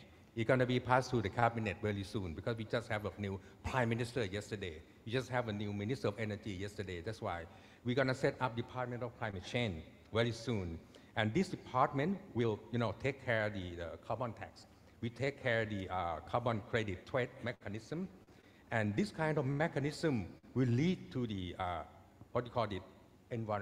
environmental fund. So this environment fund, the full name is a National Environmental Promotion and Conservation Fund, just like ENCON Fund. So this is going to act similarly to ENCON Fund, exactly to promote CCUS in Thailand.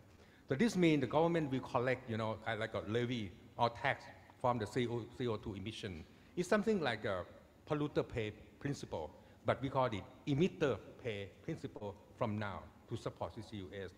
So with that, under this new department, I think we're going to set up mechanism on the Climate Change Act, we call CCA. This is the new one. How do you know this new? It just happened last week, to set up environmental fund. So you're going to hear environmental from now. That includes CO2 storage. So that answers the question, right? This is the support CCUS. Thank you very much, Environmental Fund. Yeah, Thank very you. good idea. Thank you very much. Next, I'd like to invite the Mr. Hermans from the NEC. So, yes, please. Mr. Herman is make the oral presentations. No presentation. PowerPoint presentations. So, floor is yours. Thank you. Thank you, moderator. Ladies and gentlemen, I have no presentation because this is panels, only 5 minutes. Yeah? So if I make presentation, maybe it will be too long.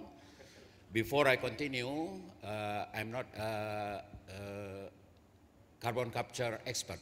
My background is power, and as a member of Energy Council, my expertise is policy, energy policy.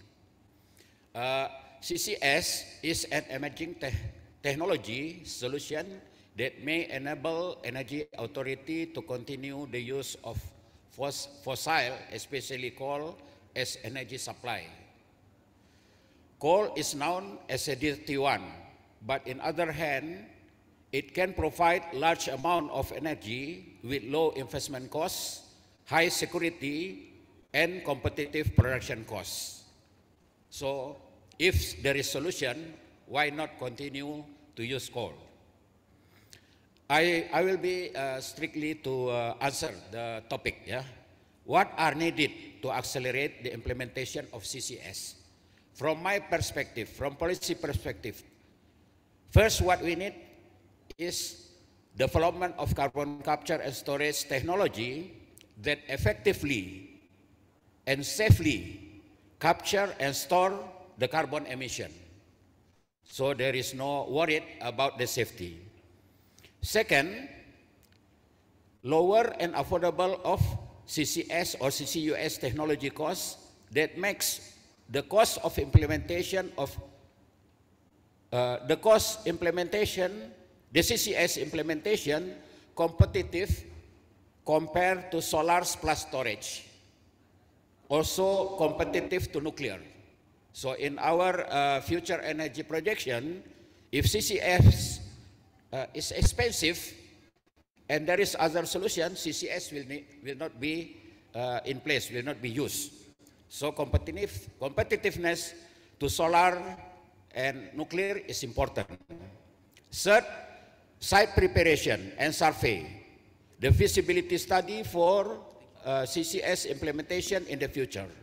The fourth, support of funding, either for research and pilot project to make CCS more and more attractive.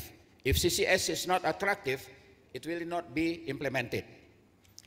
The fifth, policy and regulation, support for CCS development and application, and in this also include maybe establishment of the organization. So if CCS to be developed, we have to structure, follow the strategy. So we have in the government organization, there is CCS department, something like that. The sixth, cooperation in all aspects of CCS development among countries implementing CCS. So like in ASEAN, also ASEAN plus Asia. Cooperation is important. Last but not least, yeah, maintain the spirit, the cohesiveness, and optimism of CCS experts, like the Mr. Chairman maybe, and also other Japanese experts, yeah, and supporting organization, and also supporting countries, yeah, participating countries. We just completed the draft of the new national energy policy, and we assume in that policy, CCS will be developed. So we include CCS with coal in our energy mix. We still show coal, yeah?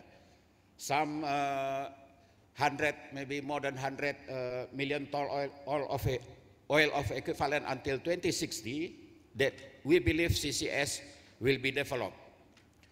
And also we include that in the modeling of calculation of the emission already. The projected emission by 2060 in our new energy policy will be 130 million ton, and this with CCS.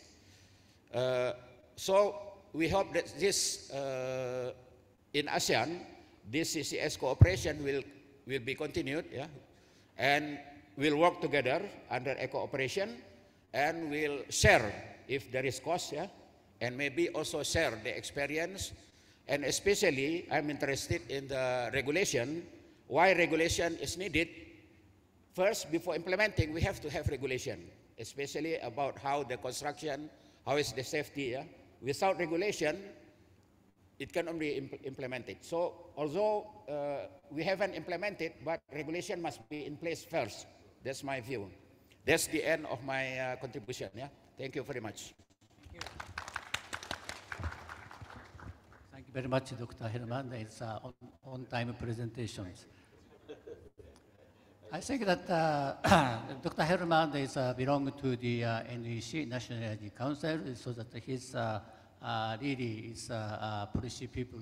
And I think that NEC is take leadership of the CCS activities in Indonesia. And I very agree. Is your point is not only one company or one countries, and you know, the collaborations, cooperation among the countries and also the stakeholders, then promote CCS.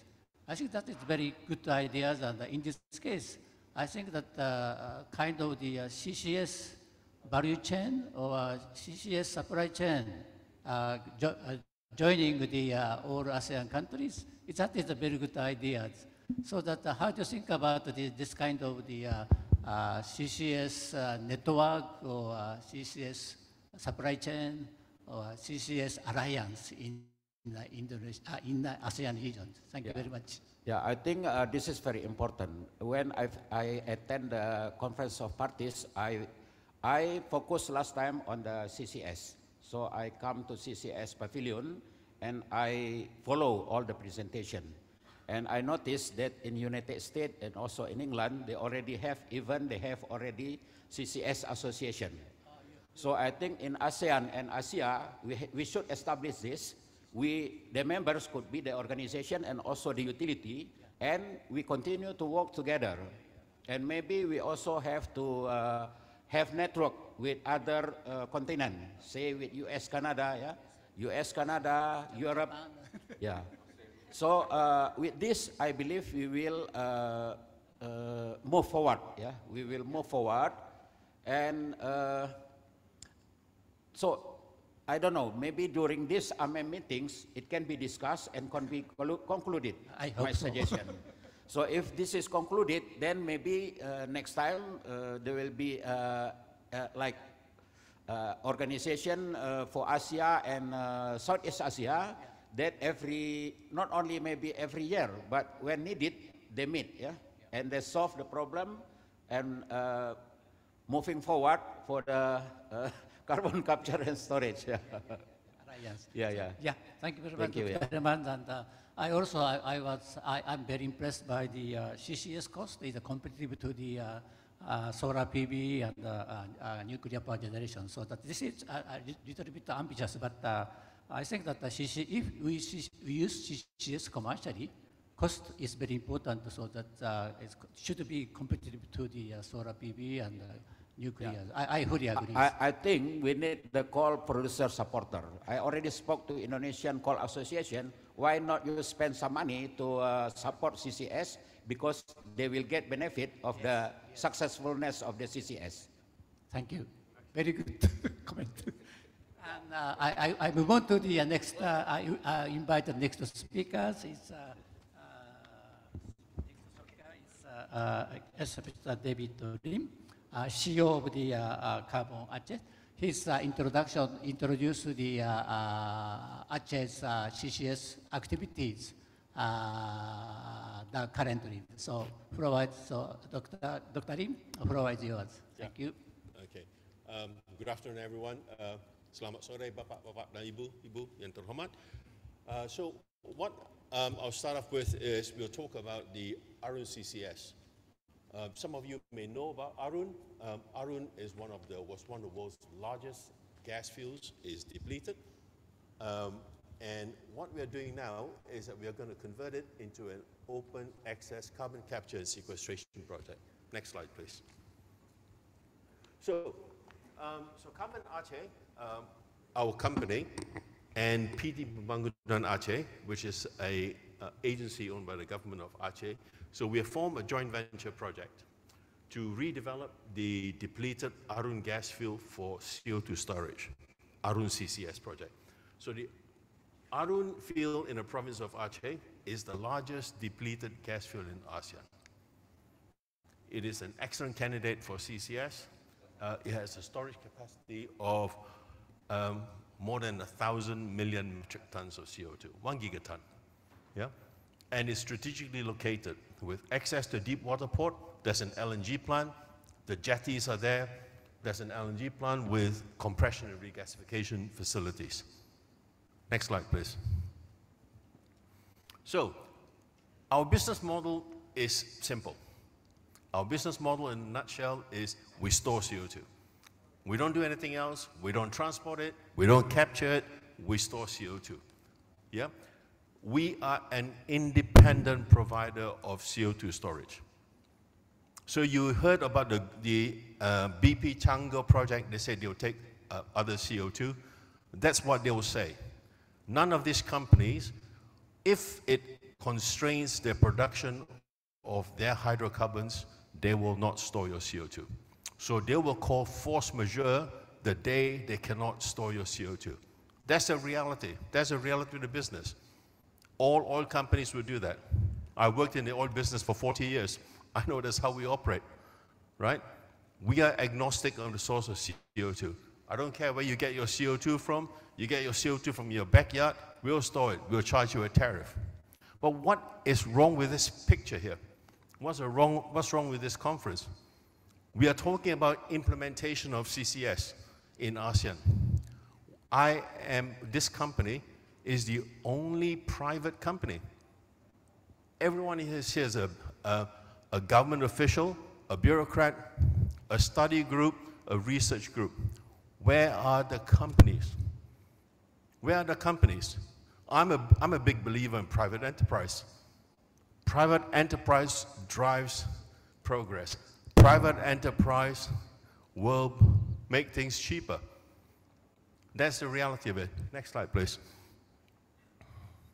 So the RNCCS, one of the comments made just now was talking about multiple commercialization paths. We will be the first commercial CCS business in Asia offering open access storage of CO2. There's emissions reduction solution to commercialize stranded gas fuels. We are an enabler of the blue hydrogen and ammonia industry. And of course, we'll be reducing carbon footprint from industrial sources. The coal-fired power plants, our coal producers in Indonesia, for example. Next slide, please. So in terms of the value proposition, what is our value proposition? We have a very strong public-private partnership. We are in cahoots, as they would say, with the government of Aceh. We will be developing the RNCCS project. Why? Because what we are doing is revitalizing the economy of Aceh. In terms of capacity, we have over 1,000 million metric tons of storage capacity. There are independent published papers about this. We can leverage the existing assets. Exxon, when they abandoned the field, they left Aceh with a ton of scrap metal. All the facilities were there, which were left behind by Exxon. We'll be leveraging them. We are strategically located. Entrance to the Straits of Malacca from the north, close to Singapore, close to Malaysia, very close to Penang. Source, there's more than 300 million metric tons of CO2 just in in areas around Arun. And in the region, Singapore has 350 million tons it needs to get rid of over the next 10 years. Next slide, please. So what's the problem? Really, one of the issues is that in any CCS value chain, the money gets burned, right? We are burning money all the way down. It's going to cost us between $25 to $40. Yep, I think that's a generic number to store 1 ton of CO2. In any gas field. Now, that's our level. That's where we are. How about what is it going to cost for the guys to capture it? What's it going to cost the guys to transport it? So Singapore has an aspirational carbon price of US $60 a ton in 2030. That's not going to cut it. Yeah? It's not going to cut it. Simple as that. You know, in the US, with the Inflation Reduction Act, they brought the price of CO2 up to about $85 a ton. That would work. So how do we implement this? Governments have to think about this issue.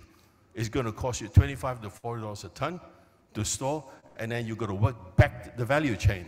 How much is it going to capture? How much is it going to transport? Next slide, please. So, what is the challenge? We need more coordination within ASEAN, right? We need more coordination in ASEAN to enable partnership between resource-rich nations like Indonesia. Resource, I mean resource-rich in depleted reservoirs, and countries with well-developed energy and chemical industries. For example, like Singapore, perhaps Japan, Korea, and we need to transition to perhaps a hydrogen future, right? And when we talk about transition to a hydrocarbon future, the key is CCS. Without CCS, you don't have a hydrogen future. You don't have an ammonia future. Next slide, please. Maybe multiple use ships. Ships that can bring CO2, drop off the CO2 at our facility, take ammonia out. That's one use. Next slide, please. And there is no multilateral agreement for CCS. If I want to bring CCS from Singapore, I have to talk to the Singaporean government. If I want to bring CO2 from Malaysia, I have to talk to the Malaysian government. So we are talking about each time you have to have bilateral agreements. This is not efficient. How many people do I need to talk to? Yeah, why don't I just talk to one person and that's clear? That's what ASEAN is for, right? I don't need to talk to 10 different countries to bring CO2 in. I just talk to one guy. Now is Thank you. It was my last slide. Conclude your presentation. Thank you very much. Thank you very much. That's my conclusion. Thank you. Thank you. So I'm very interested in this. Singapore is, has aspirational carbon price of $60 per carbon ton. Then your carbon Aceh is receive the CO2 and inject to the iron depleted well. So that if Singapore pay $60 for your company, so you receive the CO2 from Singapore. How about your cost? Yeah, and the real issue is us getting $60 from Singapore. I mean, we would love to get $60 from Singapore, but the cost of transporting it and capturing it is going to be more than $60, and storage. That's the issue. However, there is a loophole in this whole thing, is that transport, and this actually comes from Pak Tutuka, who is the Director General of MIGAS. He did mention that transport of CO2 via pipeline from Singapore to Indonesia is actually covered by current regulations. Current regulations. So we could do that. Not yet by ship, but we can do by pipeline. So that's you can expect to do some cost down and transportation. Well, I don't know what the price is. But anyways, Singapore is $6, but still Aceh company's cost is higher than the $60. That is your point. I'm sorry? As so that carbon price, yes. $60. It's not a good business for Aceh company. Well, I would say the $60 ton, what Singapore has is an aspirational price. That's what they want to get rid of. Currently, it's going to go to $30 a ton. Yeah, thank you. And need cost down of the CCS. So last but not least is I'd like to invite the speaker from the MIGAS, Oil and Gas, Dr. Mirzad is now floor is yours. Thank you, Mirzad. Dr. Mirzad.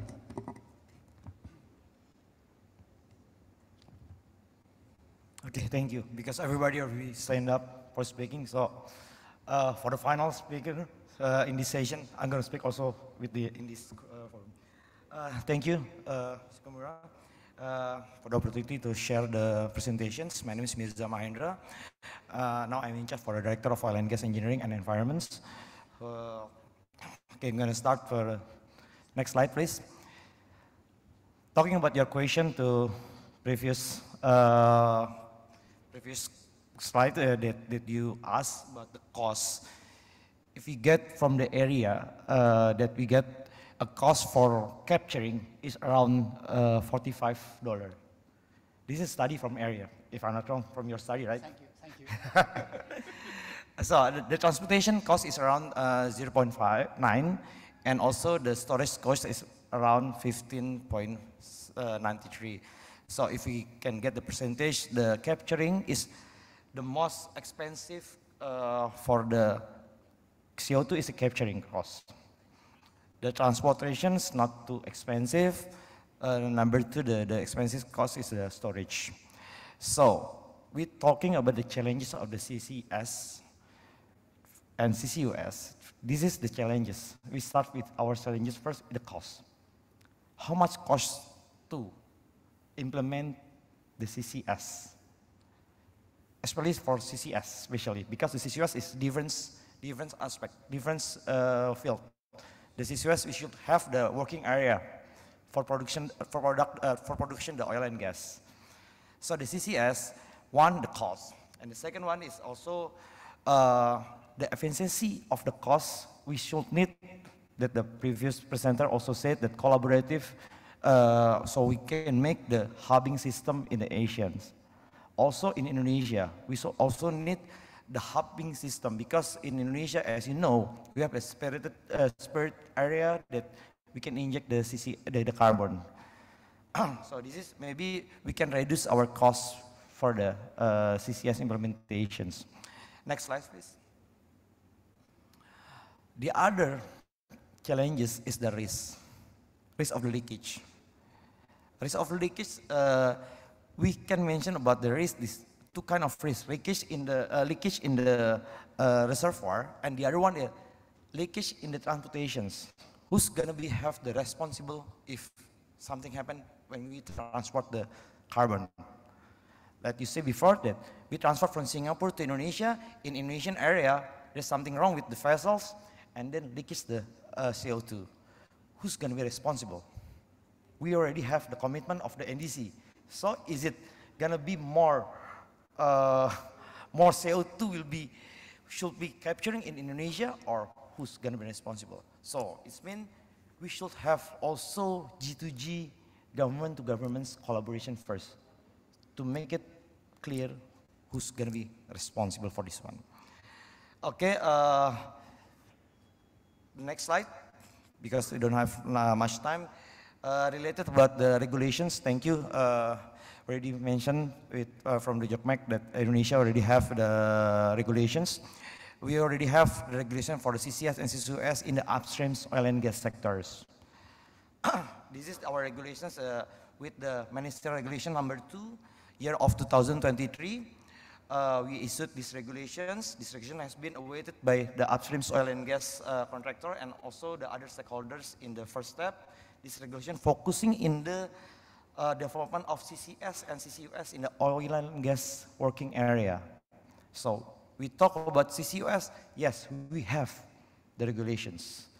But if we're talking about the CCS with the other industries, or not in the oil and gas industry, now we already provide this one. I hope in this next month, we're gonna issue the regulations with the presidential decree. Okay, related of the source of the CO2, the regulations only accept the CO2 from upstream oil and gas that I told before. Utilization of CO2 from other industry only permissible for the CCUS in order to increase oil and gas productions. This is for the regulation that we have right now. Okay, continue the next slide, please.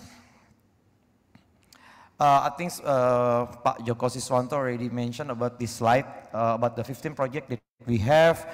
But in this slide, I just mentioned that we have quite huge the storage of the potential for the CO2 depleted by the depleted oil and gas and also the saline. But we still need more study for make it exact the capacity of the storage. Next slide, please. This is our presidential regulation, our draft. We're gonna concern about the few aspects like legal and regulatory framework related about the safety and also the effective of development the CCS, and also the accommodated the implementation integrated CCS activity from all sectors and CO2 cross-border transport. The third issue is about the utilization of Indonesian geological storage potential as a CCS hub. So in the draft, we already make it the CO2 injection carbon working area that we're gonna offering. Also the exploration permit for study, explore, map, and the test of the permanent geological storage for make it clear the data and also the storage that we can store the CO2. The operation and storage permit is allowed by operator to inject CO2 in the safe storage because we need the liability for this one. if you want to inject the CO2 in Indonesian area, who's going to be responsible if something happen in the future? So we can make it clear for how can we monitoring, we can make it clear all kind of the aspect of the safety. The CCS methodology and requirement for the quantified, the safe and permanent storage. This is the draft that we make now for the CCS. Next slide, please. Okay, we are collaborate between the all sector in Indonesia and also all ministry in Indonesia. We should collaboration to make it happen the regulation of the CCS. Next slide. Okay, in conclusions, maybe that brings to the end of my presentations. I would like to summarize that Indonesia has taken many approaches in advancing CCS plan and implementation in ASEAN, such as develop regulations and policy, and also the conduct study of the CO2 storage mapping in oil and gas depleted reservoir and saline aquifer in Indonesia. Once again, based on the challenges that we have, we should need the highly collaborations with all sector between the government to governments, also the B2B, the business to business, and all aspect, so we can make it happen, this CCS or CCUS in the Asian country. Thank you. Thank you very much, Dr. Mirza. I think that slide number 5, you introduced us the 15 CCS project. And I can see the some pilot, and after that is a commercial. So that's how to move up to the pilot to commercial. Like in case of a pilot, you apply the EGR, but the commercial basis is like saline aquifer. So that my understanding correct, or just pilot is, and also pilot is. MEMR is a lot of money to inject to the pilot. Yeah, the majority of the pilot for the CCUS. The CCUS, we already have the data of the EGR. The CCUS. Also with the JOCMEC, and the earlier project will be coming in with BP. I think already have BP person here in 2026 with the Ubadari project. We hope start in 2026. We already doing the CCUS in Ubadari project. And also there's a good news also in the Jati Barang, the JOCMEC, and also the Pertamina, the pilot, they can increase the production around 300% if I'm not wrong, before that one. Thank you. Thank you very much. And still you have some time, so that I want to receive the 2 or 3 questions from the followers. No, so if you have some question to panelists. Okay, so Pumi, thank you. If other participants want to ask, I think priority should go to you. But I think this very interesting session by having Mr. David is a business entrepreneur for the Aceh Carbon to have in this panel. I just interested to know that there need to have a sufficient demand for carbon price. You mentioned that Singapore gives $60 per carbon price, carbon captures. That, to your understanding, is not sufficient to get business into that kind of the whole value chain. While the Inflation Reduction Act in the US provide much higher public subsidy through carbon credit, which is $85 per ton. Given this region, Singapore is the richest already, able to give 60, and in your opinion, it's not sufficient. How going to get carbon capture in the rest of ASEAN, given their economic background, to some extent, is not wealthy enough compared to Singapore.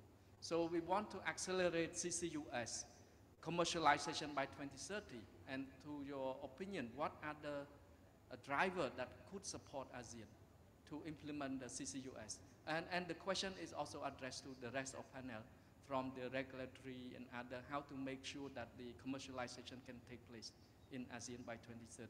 Thank you. Okay, thanks, Han. So in terms of commercialization of CCS, we believe that commercialization of CCS within Indonesia is going to be extremely difficult. $2 a ton it's not going to work, right? So what we are looking at is that you know, this is high-risk money. This is a high-risk play for us. So what we are looking at is talking about bringing gas in from overseas. Singapore, perhaps, this is where the government has to, we need this inter-ASEAN cooperation. You know, bringing in gas from perhaps Japan or even Korea. So at the moment, cross-border transport of CO2 is quite difficult, except for the pipeline, because that we found out. So earlier, one of the things they talked about, a hub. You know, perhaps gas could be brought down to Singapore and then be brought from Singapore to Indonesia by pipeline, for example. That's one way of commercializing it. Yeah. Thank you very much. And I think that, you know, the Aceh's gas depleted well is very huge, 1 giga CO2 ton available. So that not only Singapore, but also the Thailand and other countries receive is plenty of the CO2, then inject. So that I think that the capital cost is not so change, not so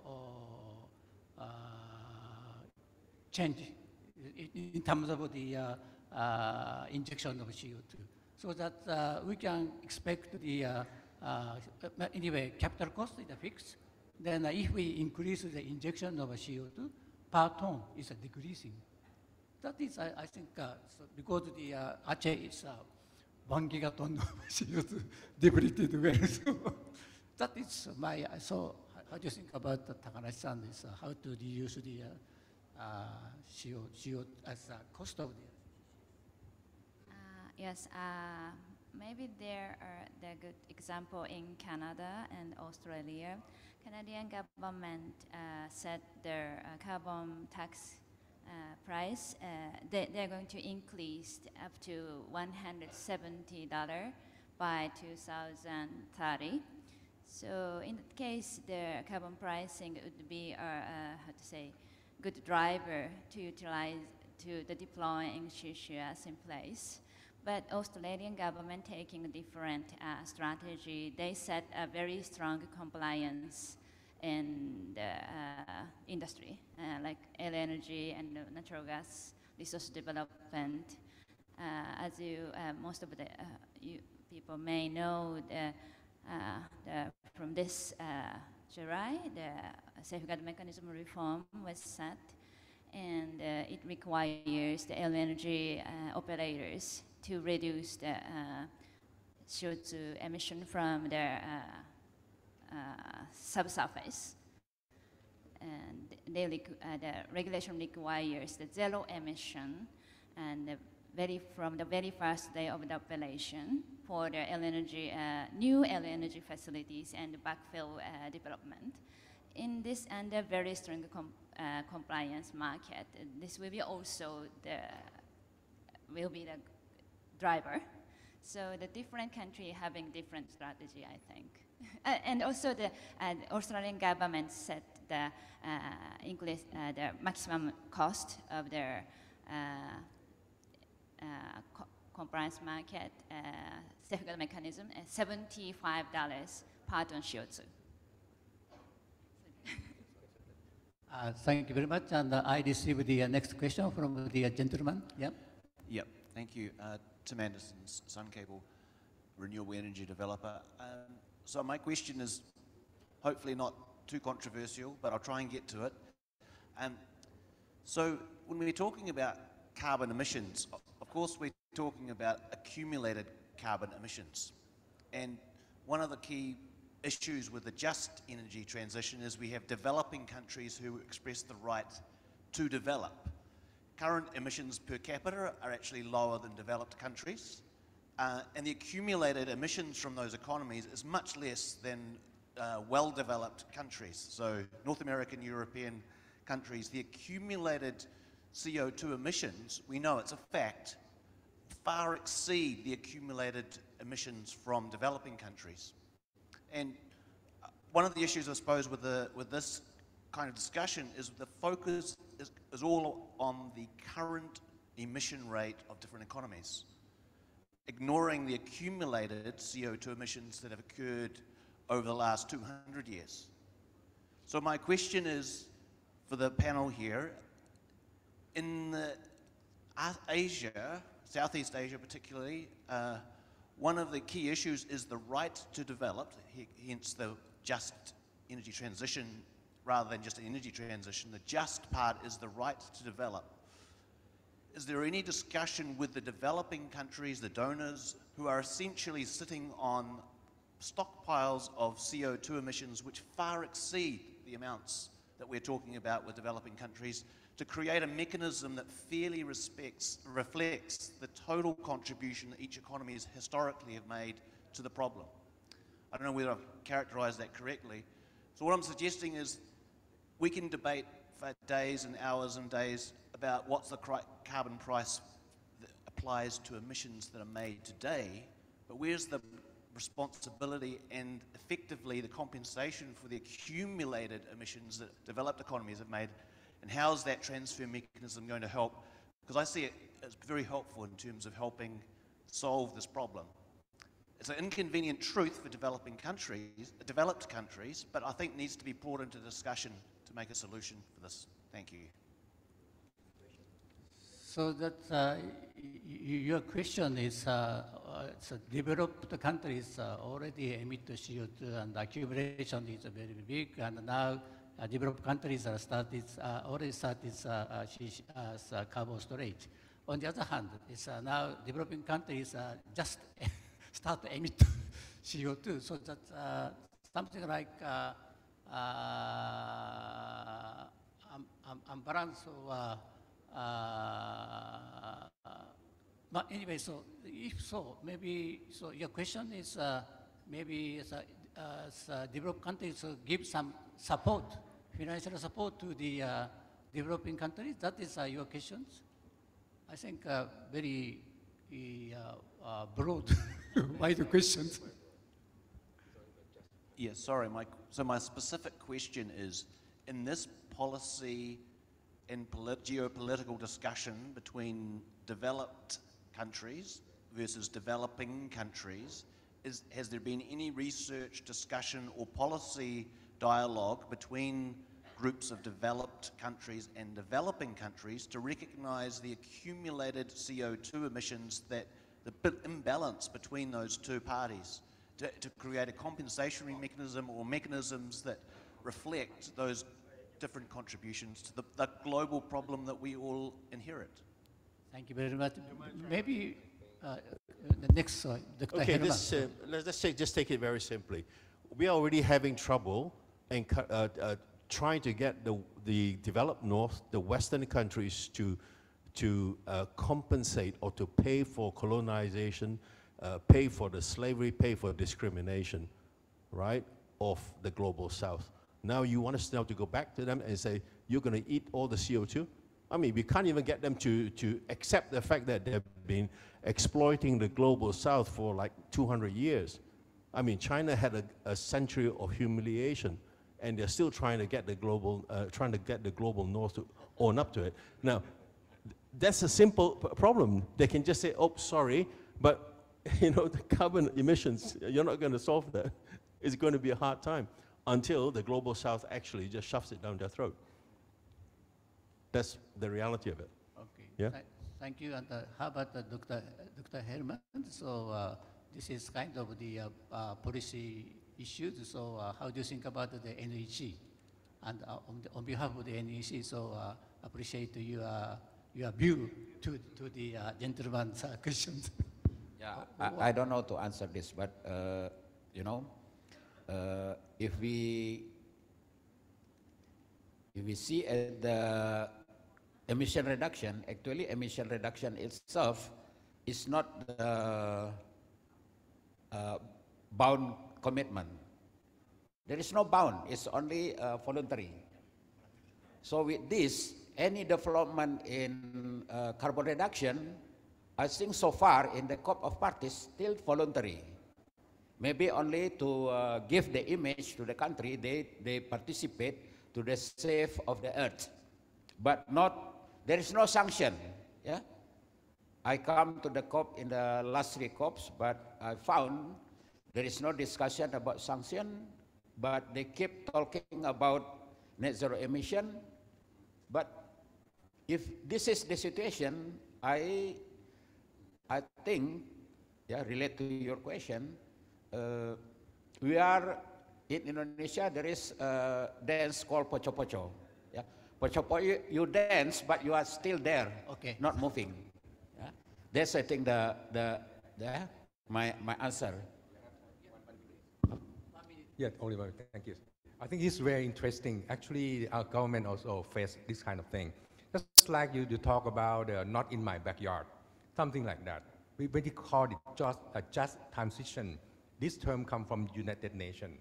So it means you're going to look at the technical, economic, socio at the same time. So this is a kind of long-term issue, definitely. But right now, that's why I would say that to move, the CCUS in the future, funding source, their operationalization need predictable government policy and very clear law and regulation. It's a kind of cross-cutting issue that we have to think in all dimensions. So I think this is going to be the long-term issue in the near future. In the future, if you do CCUS in your boundary, nobody care. Like you do it in your company. But if you go outside your boundary, you need law and regulation, and you have to talk to many industry and many ministry involved. So this is an issue that let's discuss further in the next session. We should have a new big lesson on this. No? I don't know. Yeah, thank you. Anyway, thank you very much, Dr. Brat. And I think that G20 is a more appropriate place and joining the Global South and OECD countries so that they should discuss about the gentleman issues and questions. So I really hope the G20s.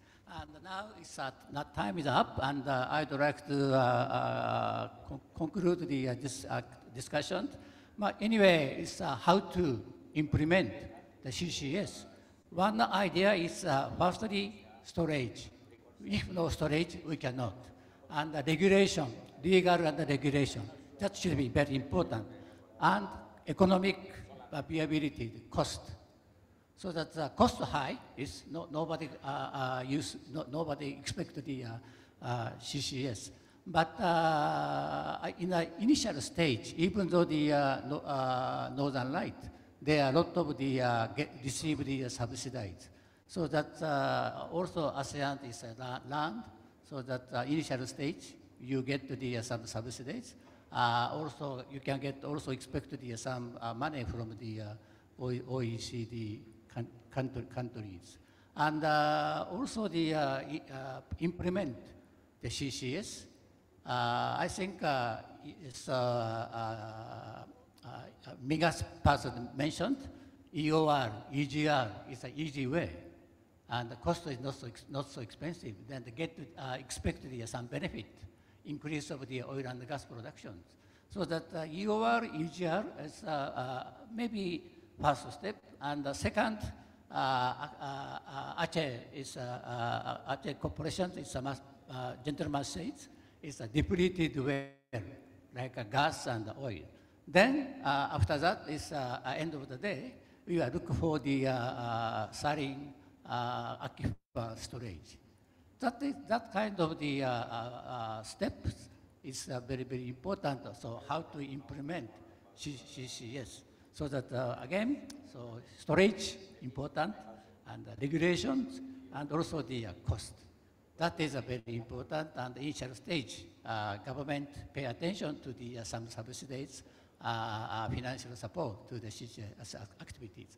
That's my conclusion, and before closing, I'd like to ask the whole audience to give you a big hand to the panelists.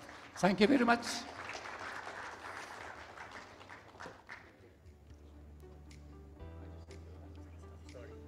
Thank you, Kimura-sensei, and all panelists for sharing your experience and expertise with us today. Ladies and gentlemen, please allow me to inform you that coffee break is available outside of this room, but we are continuing directly to our next session, so you may take the food outside and enjoy it in this room.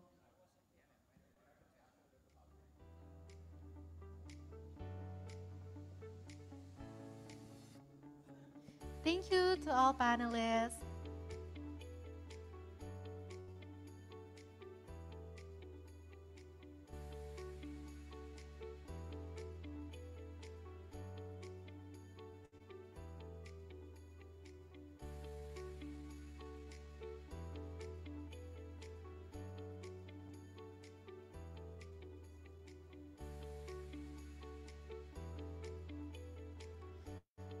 Ladies and gentlemen, we have heard from 2 panels today, but we still have one more panel. I promise it's going to be as insightful as the 2 previous panel. There are remarkable arrays of speakers, so please allow me to invite Ms. Aldila Nurakima, the Senior Officer of PFS from the ASEAN Center for Energy.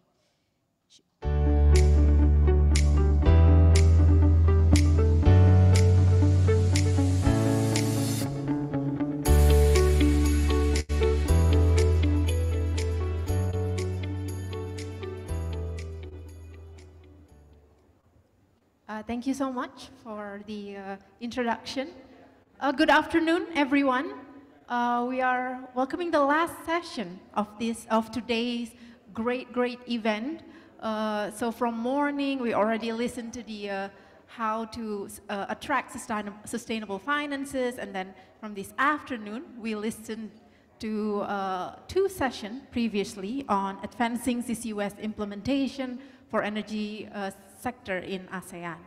So now, for the last session, I hope you are still with me.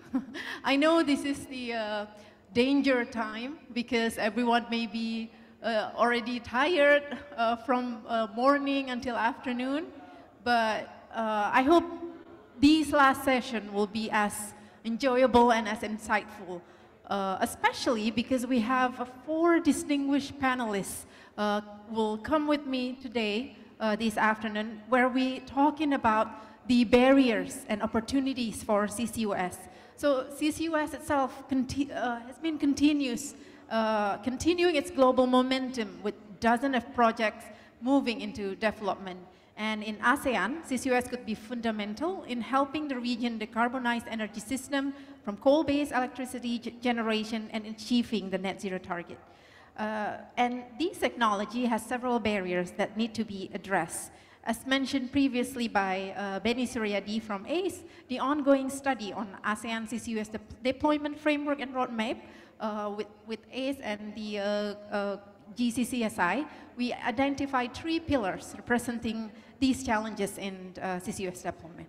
So without further ado, may I call our 4 panelists with me today. First, we have Dr. Han Fu Min, the Senior Energy Economist from AREA. Please come to the stage, Dr.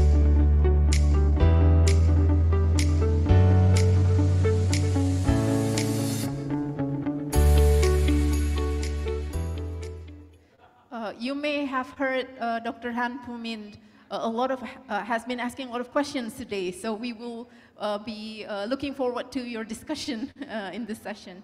And then our second panelist, please welcome Dr. Utomo Pratama Iskandar, Head of EOR and CCUS Center of Excellence, Oil and Gas Testing Center, Lembigas.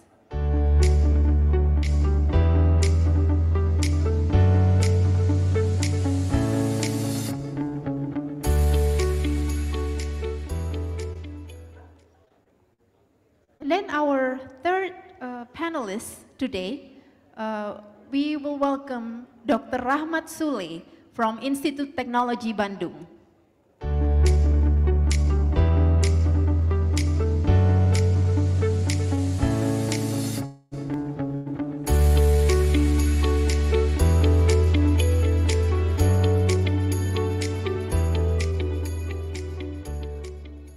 And then last but not least, I'm happy to welcome another lady in here to the stage with me today, Ms. Dewi Mersitarini, Lead Specialist CCUS Research from PT Pertamina.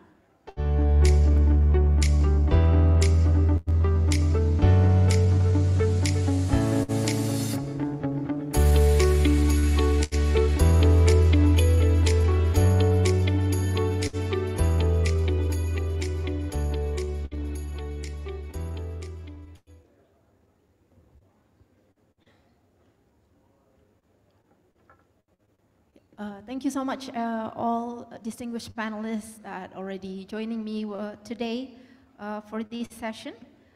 So as just like the previous sessions, we will listen about 5 to 7 minute presentation from each of the panelists. And then after that, we will follow with the questions and discussions. I have several questions myself, but I think I would like to look if there's, to prioritize questions from the audience today. So now, without further ado, let's start the session today with Dr. Han Fumin. Please welcome to the stage. Thank you.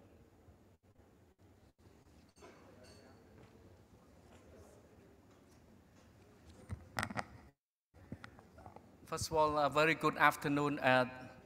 I'm going to be short, but hope you will enjoy the last session. I think throughout the 2 sessions, we heard precisely about many things about CCUS. But as an economist, I want to tell you that CCUS is something like a new technologies that need to be bring out to the market.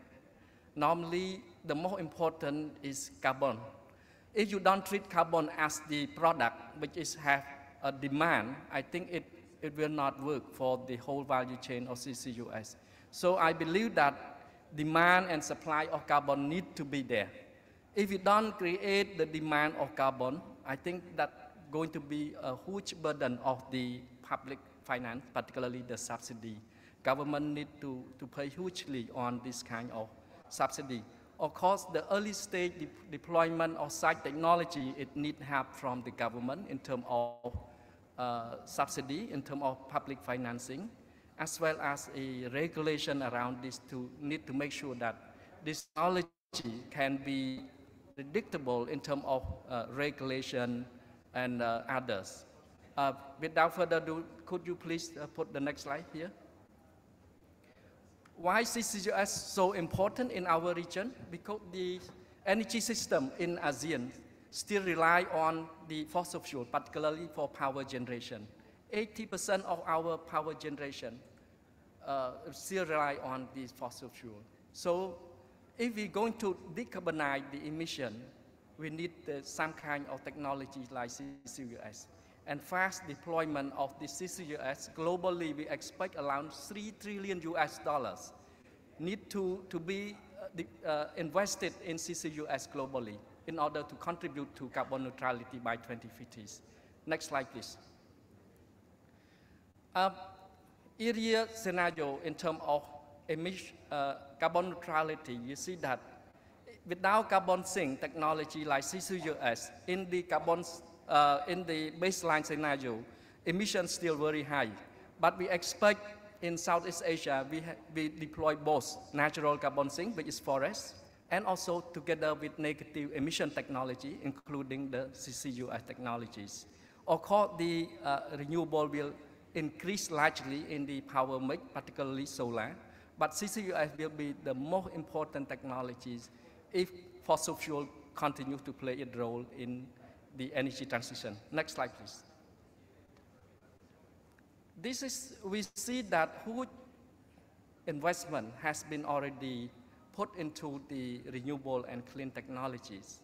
We found that since 2016, renewable and clean technology investment already take over the fossil fuel investment. In 2023, we estimate that around 1.7 trillion. Another word is every dollar investment to fossil fuel will be $1.7 invest in clean technology and renewable. Within that, we found that CCUS investment has been largely increased from 2017 up to currently. Currently, around $20 billion has been invested within the CCUS technology. Next slide, please. Globally, also project has been added, this from data of global CCSI, that the capacity of CCUS has increased largely from the 2010 until now. But to meet the carbon neutrality, such capacity had to increase 100-fold. So the large investment need to be accelerated around the project of CCUS around the world. Next slide, please.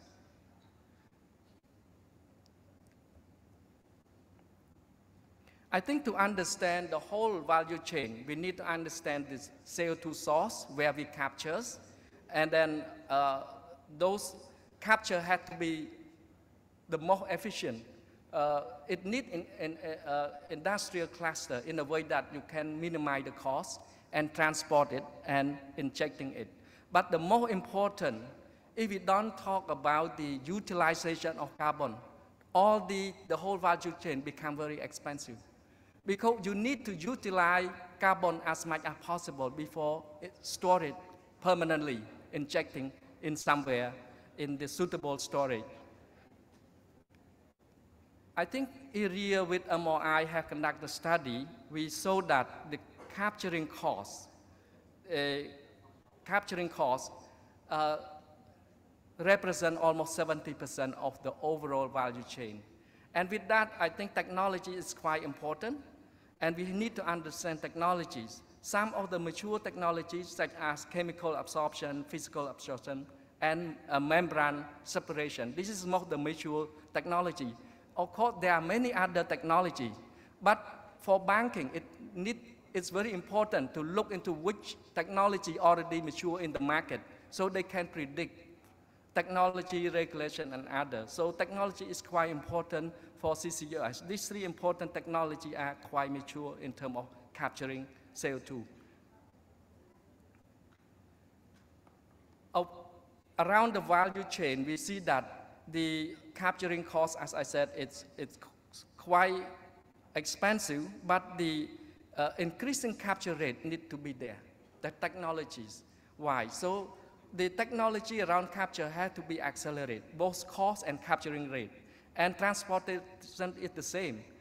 It needs to bring down costs through infrastructure investment and cluster of those, how those current infrastructure or gas can be used for CO2 transport. That's the most important, that could bring down costs. In terms of CO2 storage, I think there are a lot of things that I'm happy to see Indonesia moving forward, like a CO2 liability risk, kind of 10 years after the project's completion. So I think this is quite short. It's very good for project investor. But some countries put 50 years, 100 years. This is quite difficult for the investor to jump into the CO2 storage. For the utilization, this is the more important. I think the CO2 need to be demanded by many industries before it permanently stored to the suitable storage.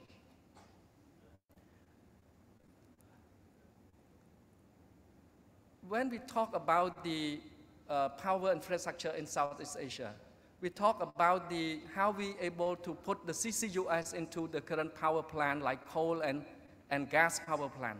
Our study found that if we add those facilities, the cost likely to increase by double, both for gas and for coal power plant. This is likely the levelized cost of electricity that you need to expect that if this facility is going to roll out, there will be incurred costs, additional costs toward levelized cost of electricity. So this will be whether the cost of this can be borne out by the tariff rate, which is consumer will bear all these costs, and that will be a big question in our regions. And there are many other barriers that we need to address, including regulatory framework, permit and license, and safety of this CO2 transportation and storage. And this, normally the banking probably need to understand the revenue stream, basically. You need to understand why the CCUS is difficult to do that financing, because any bank cannot really just provide huge investment on site CCUS. Normally technology like this, the early stage, it needs government support and subsidy. But moving forward, it needs equity financing. This is the most effective way to mobilize the financing on CCUS and clean technologies. So I think moving forward, we need to de-risk all the value chain of the CCUS. De-risking those, including technology, regulation. Regulation need to be predictable in a way that If regulation not predictable, the way you calculate revenue stream, you put a very high assumption risk, so that the borrowing cost quite expensive. So that it's important that to minimize those costs, and the business model need to be well established so that we can learn from each other. Especially suppose like Northern Light have a business model, but need to be what they implement, what are policies, what regulatory and policies there. Such kind of transparency can be adapted to this region. And if it's very successful in Southeast Asia, that will be the most important case that bank will look, the model case successful, so other bank can adapt it. So bank need to have such kind of successful case in order to accelerate the implementation and providing loan to such CCUS implementation. I think this is the end of my slide. Unless you want to talk more, I think we should interact more in the question and answer. I stop here. Thank you so much, Adila. Thank you so much, Dr. Han Fumin. It's very interesting to see these technical barriers, especially in each of the value chain of CCUS, and as well as how to actually facilitate the deployment and how to tackle these barriers. And we will get back to you on this. And next, we will have our second panelist, Dr. Utomo Pratama Iskandar, Head of EOR and CCUS Center of Excellence from Lemigas. The floor is yours.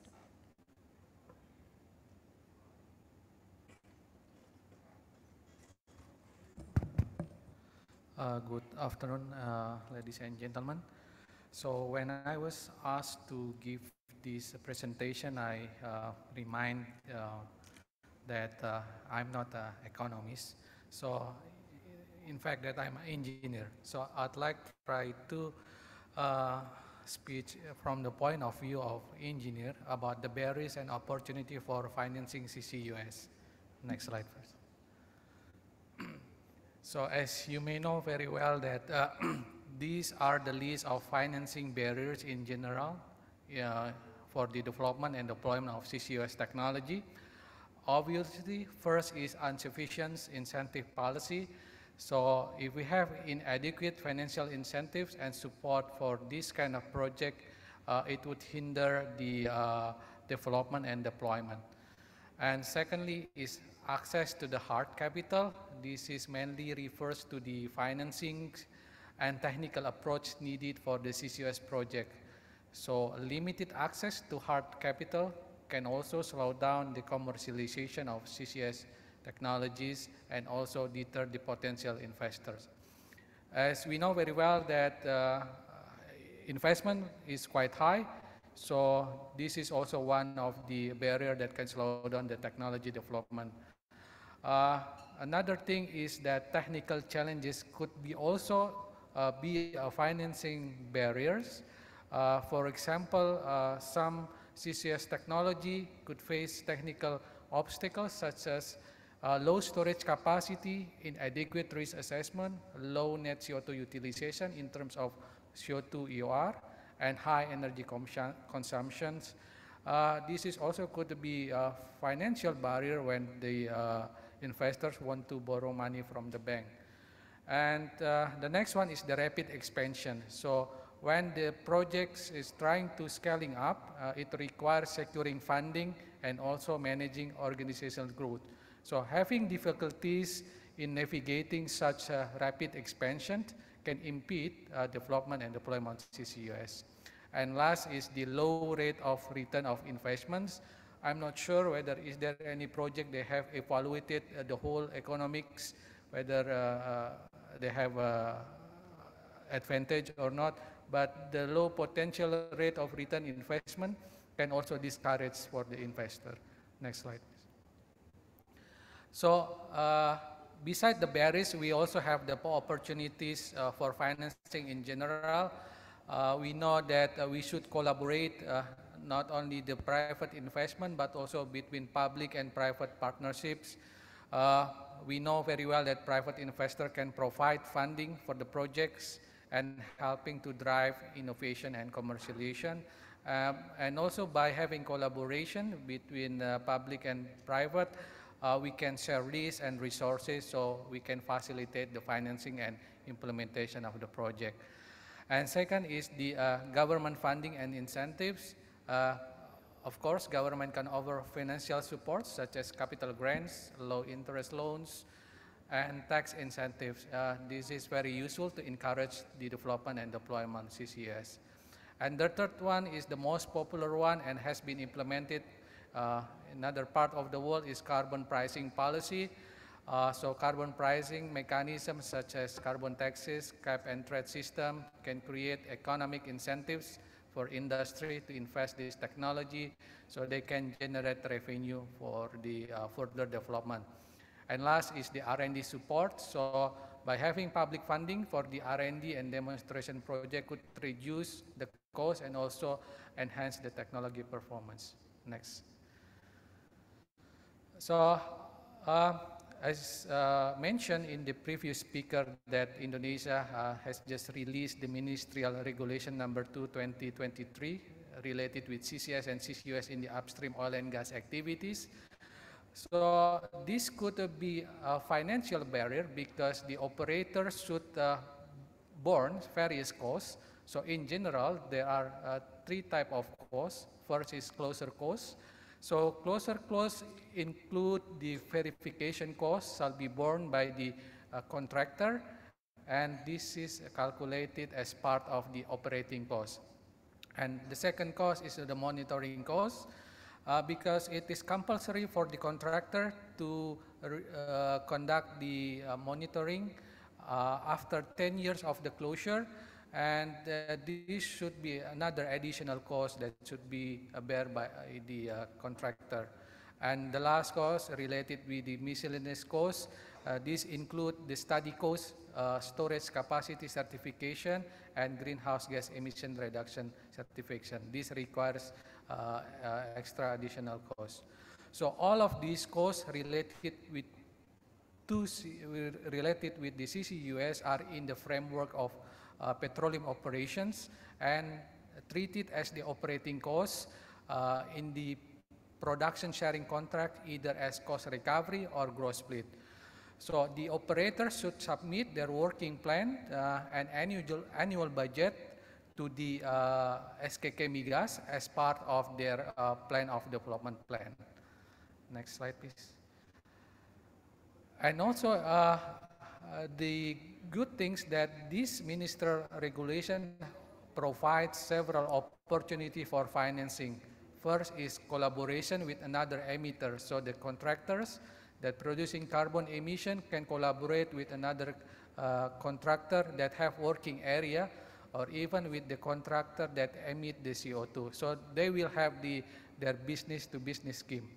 And second is the carbon pricing. So the contractor can utilize and claim their carbon pricing generated from the CCUS activity with certain accordance to the provisions in the regulation. And this regulation also stipulates that operator can have several financing schemes. They can obtain funding from parties like project financing, grant, or other schemes. And the operator also can monetize the CO2 that come from either from the upstream oil and gas activities or from the non-upstream. For the upstream case, they can rely on the carbon trading. While for the CO2 from the non-upstream, they could generate revenue from injection and storage services.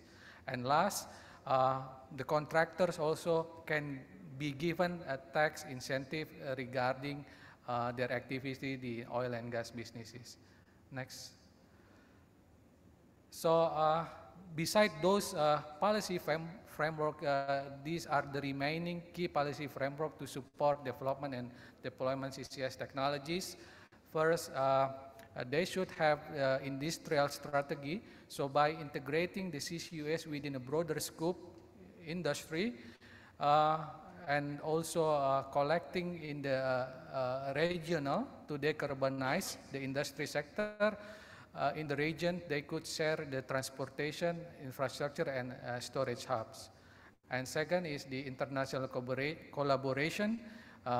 International organizations such as World Bank or CLSF can provide financial and technical assistance for the CCUS projects, fostering global cooperation and also knowledge sharing. Last one is, unfortunately, that CCUS or even CCS is still not part of Indonesian nationally determined contribution. So hopefully by aligning CCUS development, it can speed up the deployment in the Indonesian national energy policy. I think that's the end of my presentation. Thank you. Give applause to Dr. Utomo. Thank you so much, Dr. Utomo, for your presentation. I noted that you mentioned about how R&D support is important, and this hasn't been mentioned before in the previous presentation this afternoon. Maybe we can talk about that later. And next, for our third panelist, in here we have Dr. Rahmat Sule, lecturer at the Faculty of Mining and Petroleum Engineering, Institut Teknologi Bandung, and also the Center Manager of National Center of Excellence for Carbon Capture, Utilization, and Storage. Okay, good afternoon, ladies and gentlemen. It is an honor for me to deliver a short presentation about this topic. Okay, next, please. Okay, let me start with this slide. So this is actually the list of the questions that common appear in our head. It is related with the barrier or opportunities. Several items has been discussed before and presented by previous speakers. But maybe in this opportunity, I would like to highlight number one, has the CCUS value chain been understood by policymakers and stakeholders? And then number two has been delivered before. And then number three, are the human resources available? What kind of capacity building programs that must be taken? And then number four is also quite important. Are there issues related to public acceptance? Yeah. And then I believe the other items has been discussed. Next.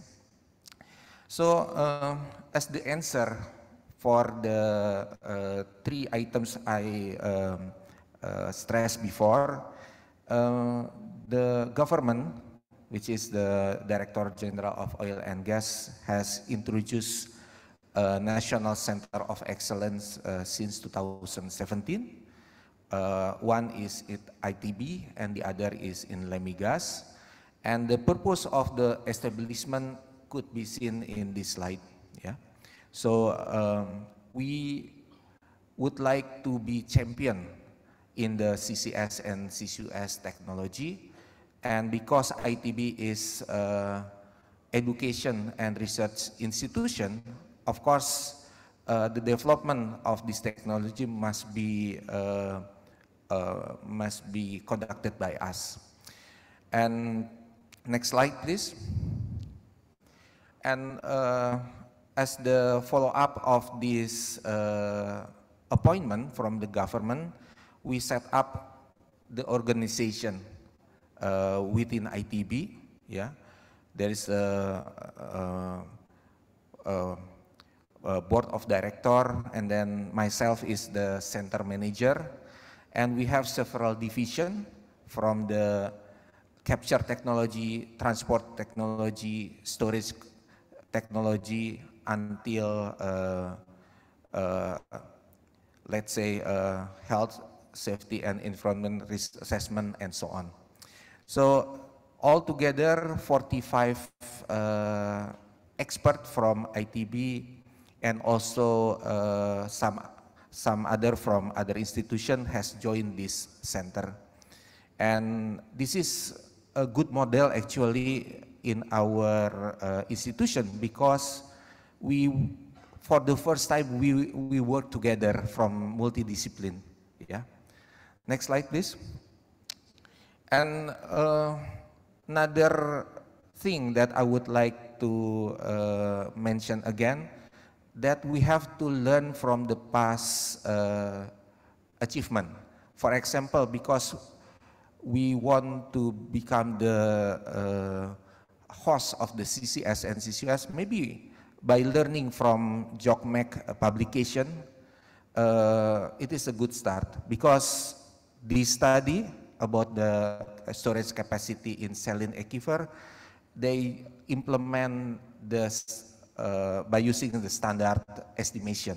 So we could see that in one region, the storage capacity is higher than the other region.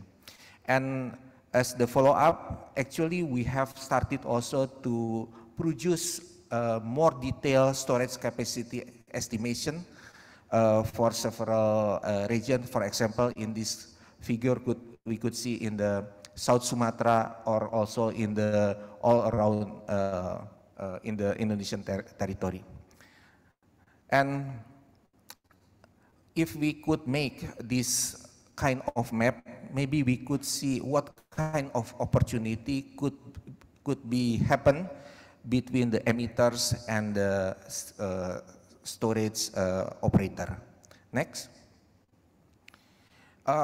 Okay, and then another important activity that has been conducted by the center is the dissemination.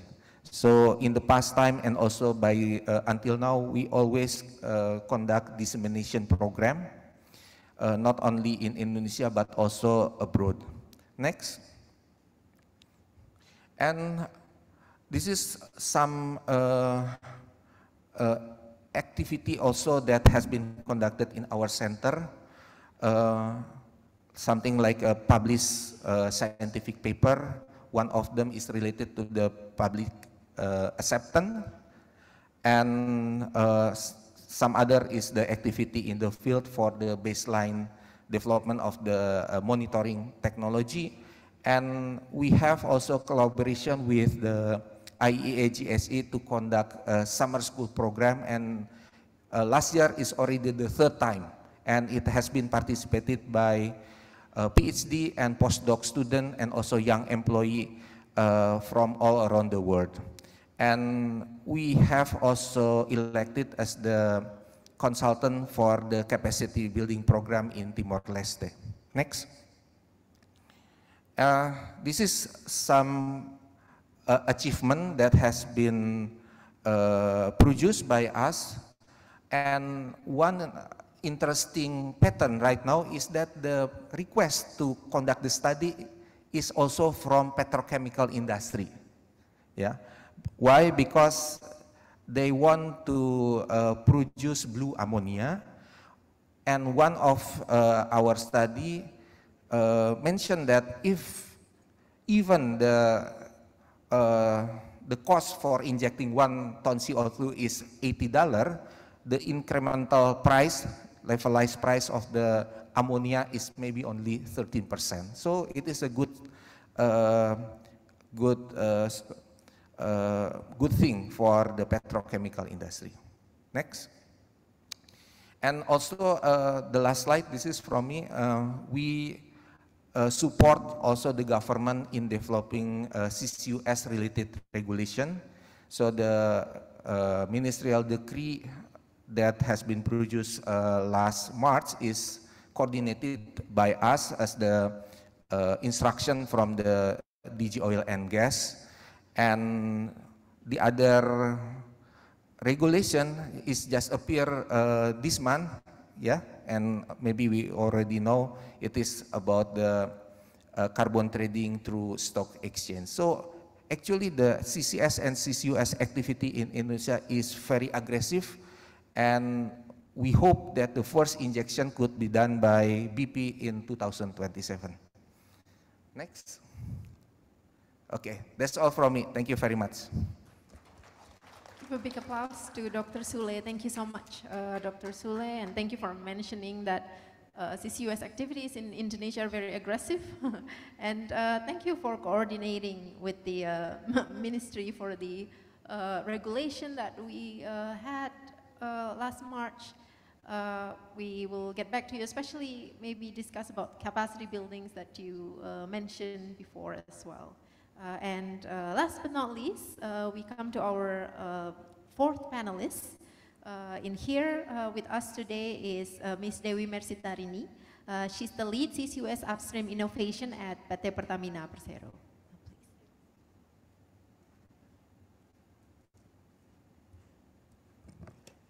Good afternoon, everyone. Hope you're still with me.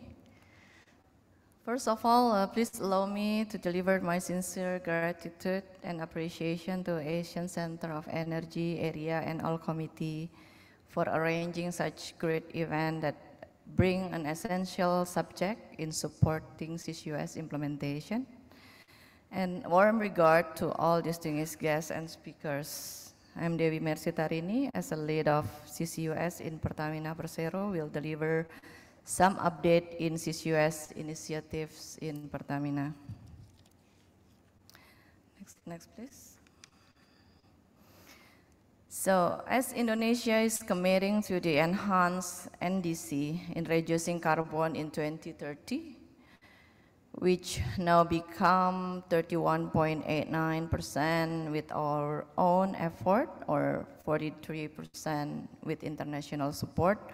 Aligned with that, Pertamina established a roadmap NZE through strategic initiative. As you can see, in here, CCUS, CCS become one of focus in decarbonization of its activities from its own business to reduce a carbon footprint and taking the opportunity in developing the integrated or hub CCS, CCUS service to also accommodate decarbonization of emission from any other industry sectors. Next, please. In here, you can see on the map all of our initiative that we've been developed in all fields in Pertamina, from the Central Sumatra, Java Island, Kalimantan, Sulawesi, and then Papua. Every single study having different maturity. We start from the screening process of the depleted reservoir until we convinced that we could have one of the most possible candidate to be proposed as a storage. Then after that, we do a detailed study. So in here, as you can see, the most major one is the Jati Barang that we already conduct the hub and puff, as mentioned by Pak Mirza. We do the injection, and then we got an increment of the oil for about 300% for that. And then it will be continue with the hub and puff in the Sukawati project, and then continue with the pilot and the development of the project. And the other one that having a quite good maturity is for the Gundi. The joint study already done, and now we are in the process to commit with the partner to start to do the engineering design for the development of the drilling activities and then injection testing. The other one is the development of the CCS in the Asri Salin formation with the partner of Exxon. That, and in that case, we aim to have it as a CCS hub. We target it on the Salin aquifer layer. So every single study having a different challenge, different barrier, but also different opportunity. Okay, next please.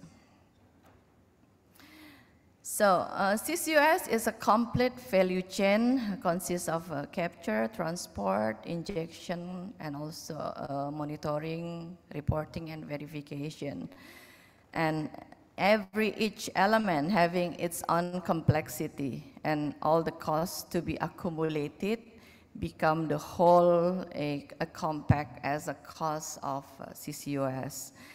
And as you can see, like the CO2 emission, CO2 capture, which there are CO2 coming out from a different source, having a different specification, characterization, and then impurities such as CO2 that coming from the gas treating unit in the upstream, steam methane reforming in the refinery, and then CO2 that may come from any other industry such as a coal power generator or post-combustion process in other industry.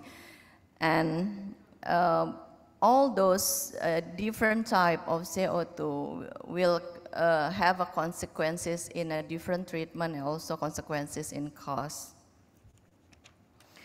And also for the transport, it's because the source of the CO2 is not always quite near with the injection field. Then it's another challenge to transport from the CO2 from one point to the other point. And also when we talk about the transboundary CO2 coming from the overseas, it will also another impact in the cost. And also the injection cost itself. The injection cost, as we studied the injection activity in the onshore and then offshore and some others field that in here we develop costs, as you can see, the range around 27 until 87 USD per ton, because Pertamina is having a mostly a deltaic type of reservoir, and then many layers, and we are having a many legacy well with some challenge of leakage. And also another cost for the MRV. Next, please. I'm trying to be quick.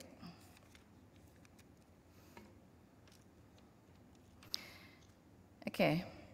In here, we do some collaboration with several technology provider, private sector, oil and gas operator, stakeholder, and even research institution, and any universities such as a ITB. So we develop a new idea, and then we do a knowledge sharing for a capacity building. We expecting that we're gonna have a technology transfer for any new developed technology, sharing benefit and risk when we're having a collaboration with the private sectors, and also sharing for the CAPEX.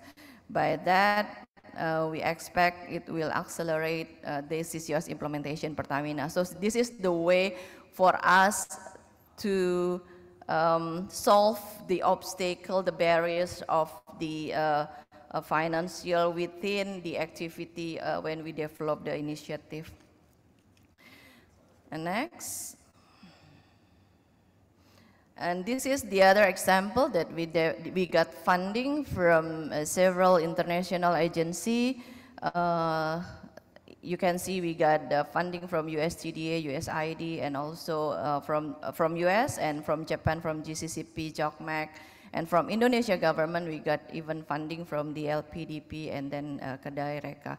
It developed us the capacity building, and also in a way to develop a new idea, a new technology that can be implemented in our field. Okay, next please. So in here you can see some challenges that we face, but at the same time we are trying to find the enablers. The homework is how to make this CCUS development implementable with all the costs accrued, to make the economic value become more affordable, which is now is a big challenge, which at the end, all the costs might be borne by the consumer as the additional price of product. So that's the point when we discussing with the government and any other stakeholder that giving an incentive become much more beneficial to support this CCUS development. So big hope that our today's session will bring a solution on the financial aspect of this CCUS development. Okay, next. Okay, so decarbonization is our commitment, is Pertamina commitment to keep climate change under control. Thank you very much. A big applause to Ms. Dewi. Thank you so much, Ms. Dewi, for your comprehensive presentation, especially on what Pertamina has done for CCUS projects in Indonesia. And next, I will open some Q&A session now for the audience. Please feel free to ask any questions that you have in mind for the panelists in here. We have 4 distinguished panelists here that has been talking about the barriers and also opportunities for the implementation of CCUS. Are there any questions from the audience? Maybe to stimulate the questions from the audience, or if the audience would like some time to think, perhaps I can ask some question first to Dr. Han Fu-min, if you don't mind. Before you mentioned about how important CCUS is to put these fast-growing economies of, in ASEAN on the path of net zero emissions. So in your opinion, what are the risks if there are delays in investment and implementation of CCUS in the region itself?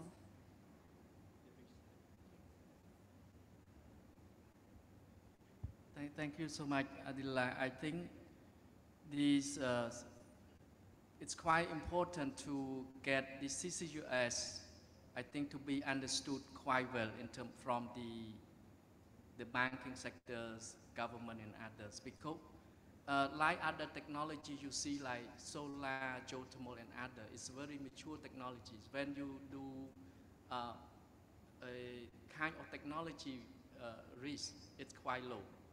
It meets the industry standard. To some extent, those has been well understood by banking and financial institutions. But for CCUS, when we say technology are mature, some of those technology mature, but it's not up to the scale that can reduce costs. One factors. Other is regulatory risk, which we do not know exactly what the change of those regulatory framework. We need to be more predictable in terms of policies and support. So these two quite important to factor into what need to be predictable. But for CCUS to be financing, it need to allow more income stream, I think from multiple ways. By having, let's say, if we lack of the carbon credits or the market by itself, because carbon credit is a government public financing. You give a credit so industry can come in and reinvent those. You create one of the demand. But in the future, I think to have carbon as a market of itself is quite important. It needs to drive to have demand for carbon, and there will be supply of carbon. If without demand and supply, I think it's always become a government burden. A government burden, like you see, the cost, the value chain is quite important. Even Singapore gives $60 US, it's not sufficient to attract industry, entrepreneur to jump into those. Like carbon Aceh, just wait where the carbon supply come from, because industry not able to supply carbon. They are ready to inject, but there are no supply of carbon to that, because that incentive is not sufficient enough. And that's why I think to generate, to create environment, the whole market for carbon is necessary. Those including, I think, the carbon recycling. Because carbon recycling is a big industry in the future. But the government support need to be there. Like to have a strong demand for any product from the carbon. Like carbon can generate as the synthetic fuel, carbon can use for many construction material and end-use products. So if we are driving toward down the way of making carbon as a market, as a feedstock into other products, this can generate one of the things that reduce the carbon subsidy, which is come from government, and drive down the cost and reduce other risks. And sometimes at the early stage like this, de-risking mechanisms through the risk sharing quite important between private sector and government. Of course, the oil industry and other need to jump in, but government have to shoulder much cost from the beginning until this market maturity and other, then you can put down them to the market to run it. I'll stop here first. Thank you. Thank you so much, Dr. Han Fomin. It is indeed, we really need incentives to be able to implement CCUS in the region. It's a very good point in that. And then back to the audience, I will invite if there is any questions to the panelists here. Oh, yes. Yes, please. Thank you very much. One question, one of the slides from Dr. Tomo is about the CCS and CCUS in Indonesia is not yet part of the NDC. My question is, what's the background on that one? Because we've been talking about CCS and CCUS is a technology that can support rapid emission reduction.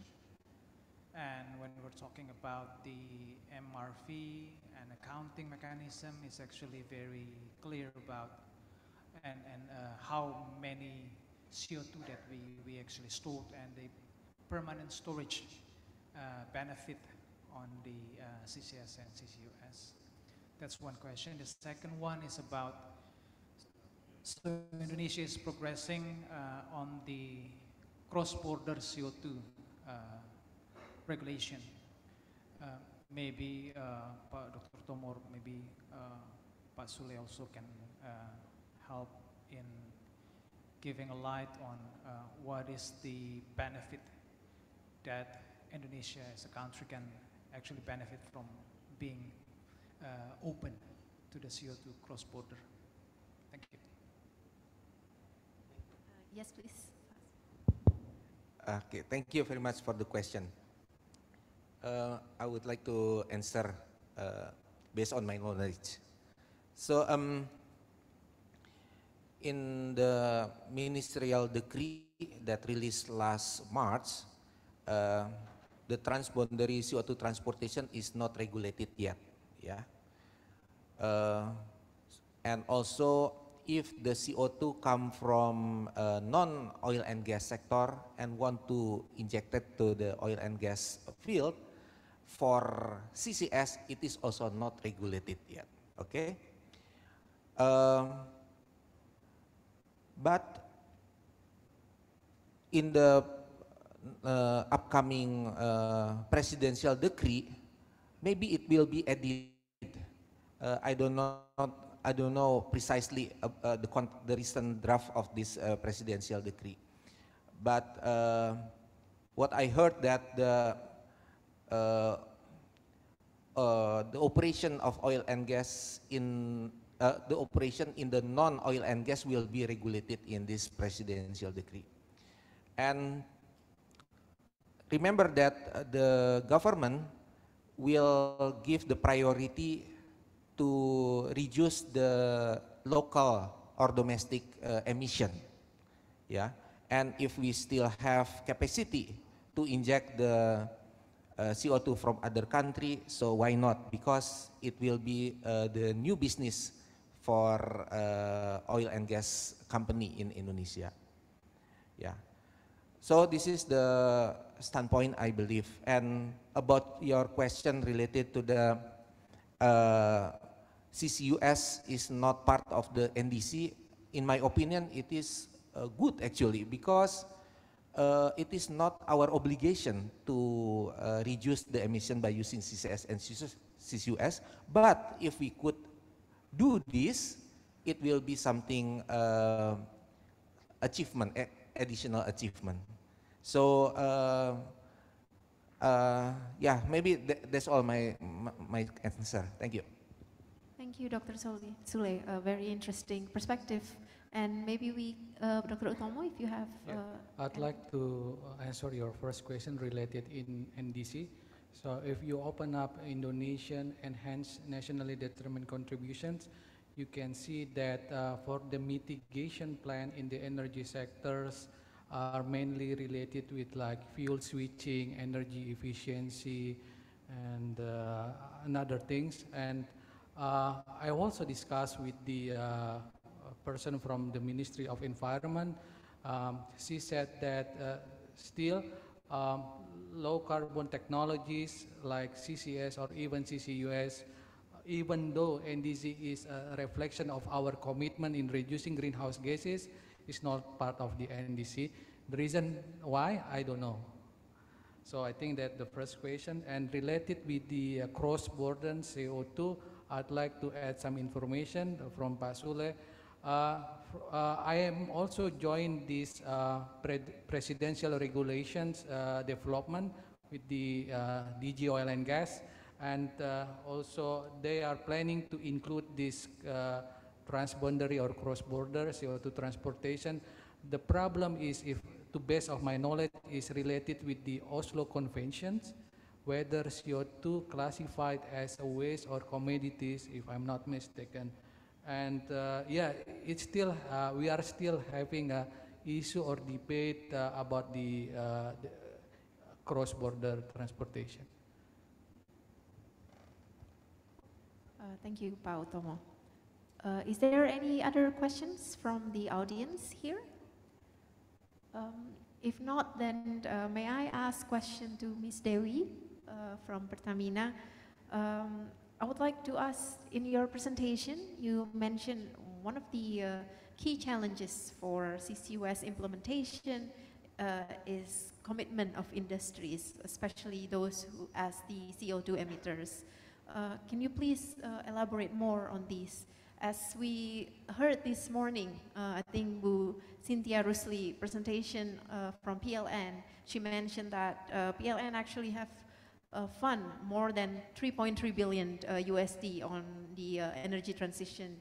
Is this the kind of commitments that you're talking about, or if you have, yeah, if you would like to elaborate more? Thank you. Okay, thank you for the question. So basically, I believe that all industry is having commitment for the carbon reduction, but they have so many ways through their initiative that they're being developed, such as a process efficiency, switching the fuel, and then reducing numbers of any waste and so on. But in this case, when we talk about the development of the CCUS, it will always compete with the tax of the carbon, because currently the regulation that being applied is for the 2 USD per ton of CO2 carbon tax, in which probably some industry may thought that it's easier to just pay rather than developing this initiative, which may cost that much from the capture and then transport, inject, even monitoring, reporting, verification, and also even the risk after all the activity being done.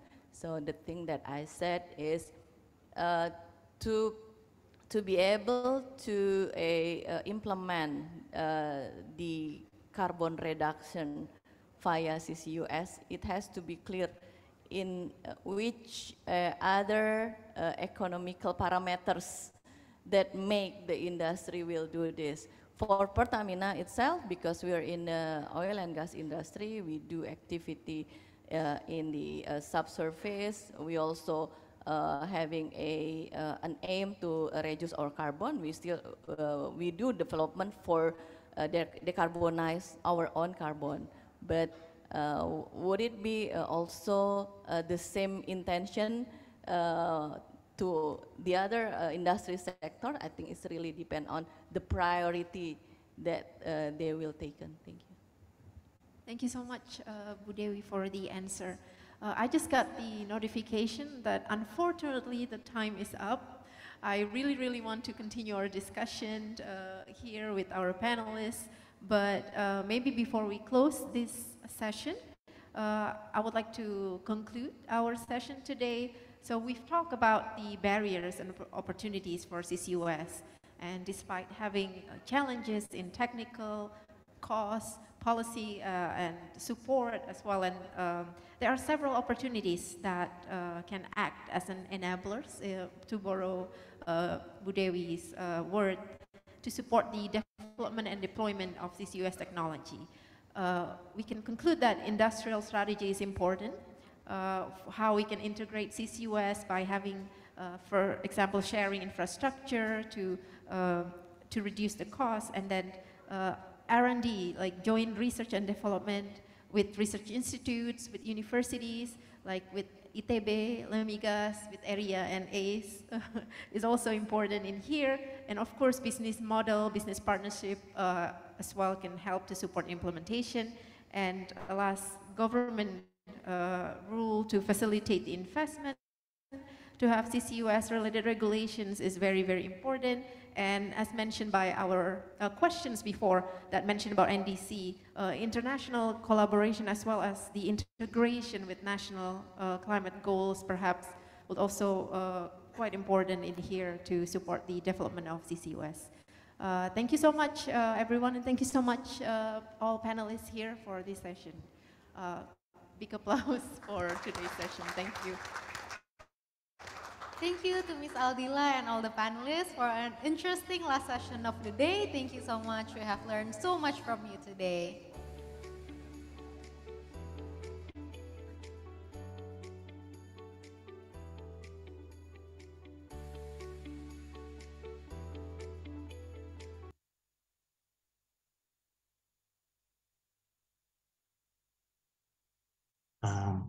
Thank you, Bu MC, Excellencies, colleagues, speaker, participants, ladies and gentlemen.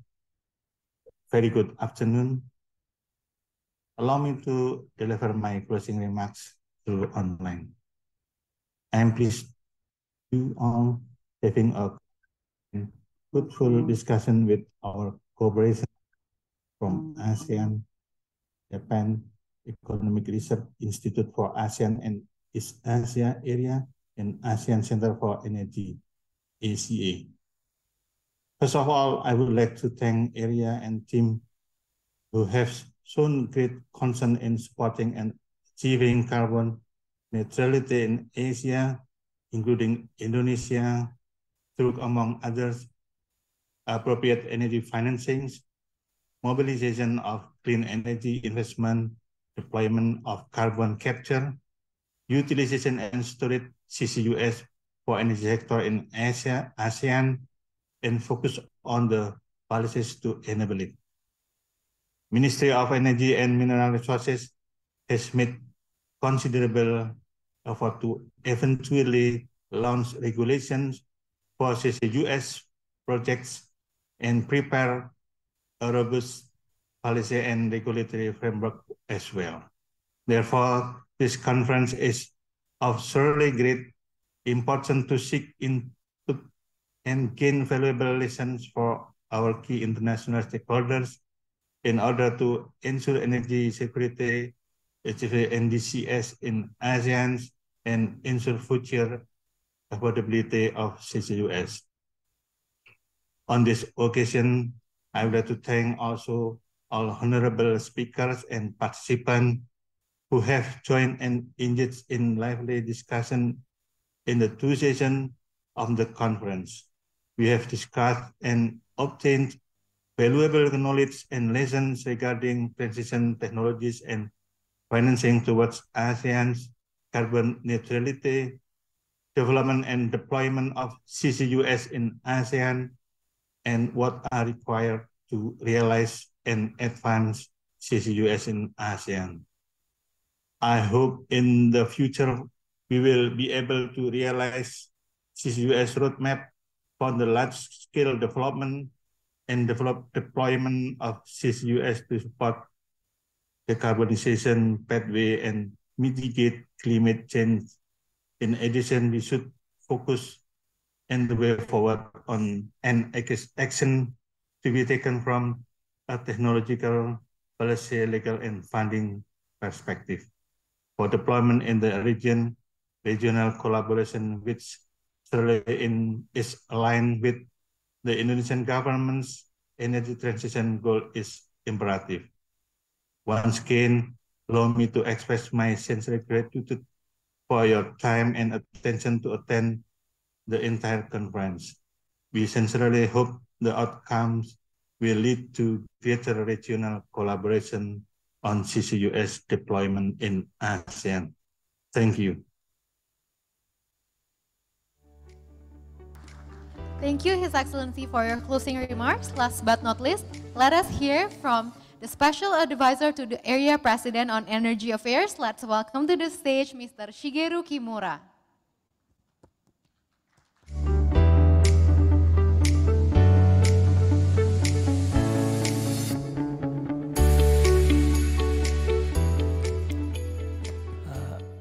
His Excellencies, Dr. Joko Sisuwant, and the Secretary General of the National Energy Council Indonesia, and all distinguished speakers, moderators, panelists, and participants.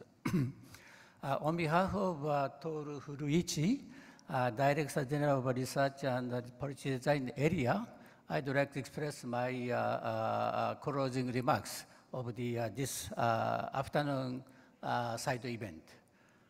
Today, we have had the opportunity to listen to very insightful presentations and the discussion on carbon capture, utilization, and storage. There is no silver bullet to prevent the atmosphere temperature rising more than 1.5 degrees Celsius. But as it has been emphasized during the panel sessions, we realized we have to optimize available option to reduce the emissions. Then we have to improve energy efficiencies, and we need CCS and CCUS. Globally, we have witnessed a significant increase of CCS project in 2022, almost double from the 2021. CCS capture capacity for total of the all project reach 244 million CO2 ton and spread over the 196 CCS facilities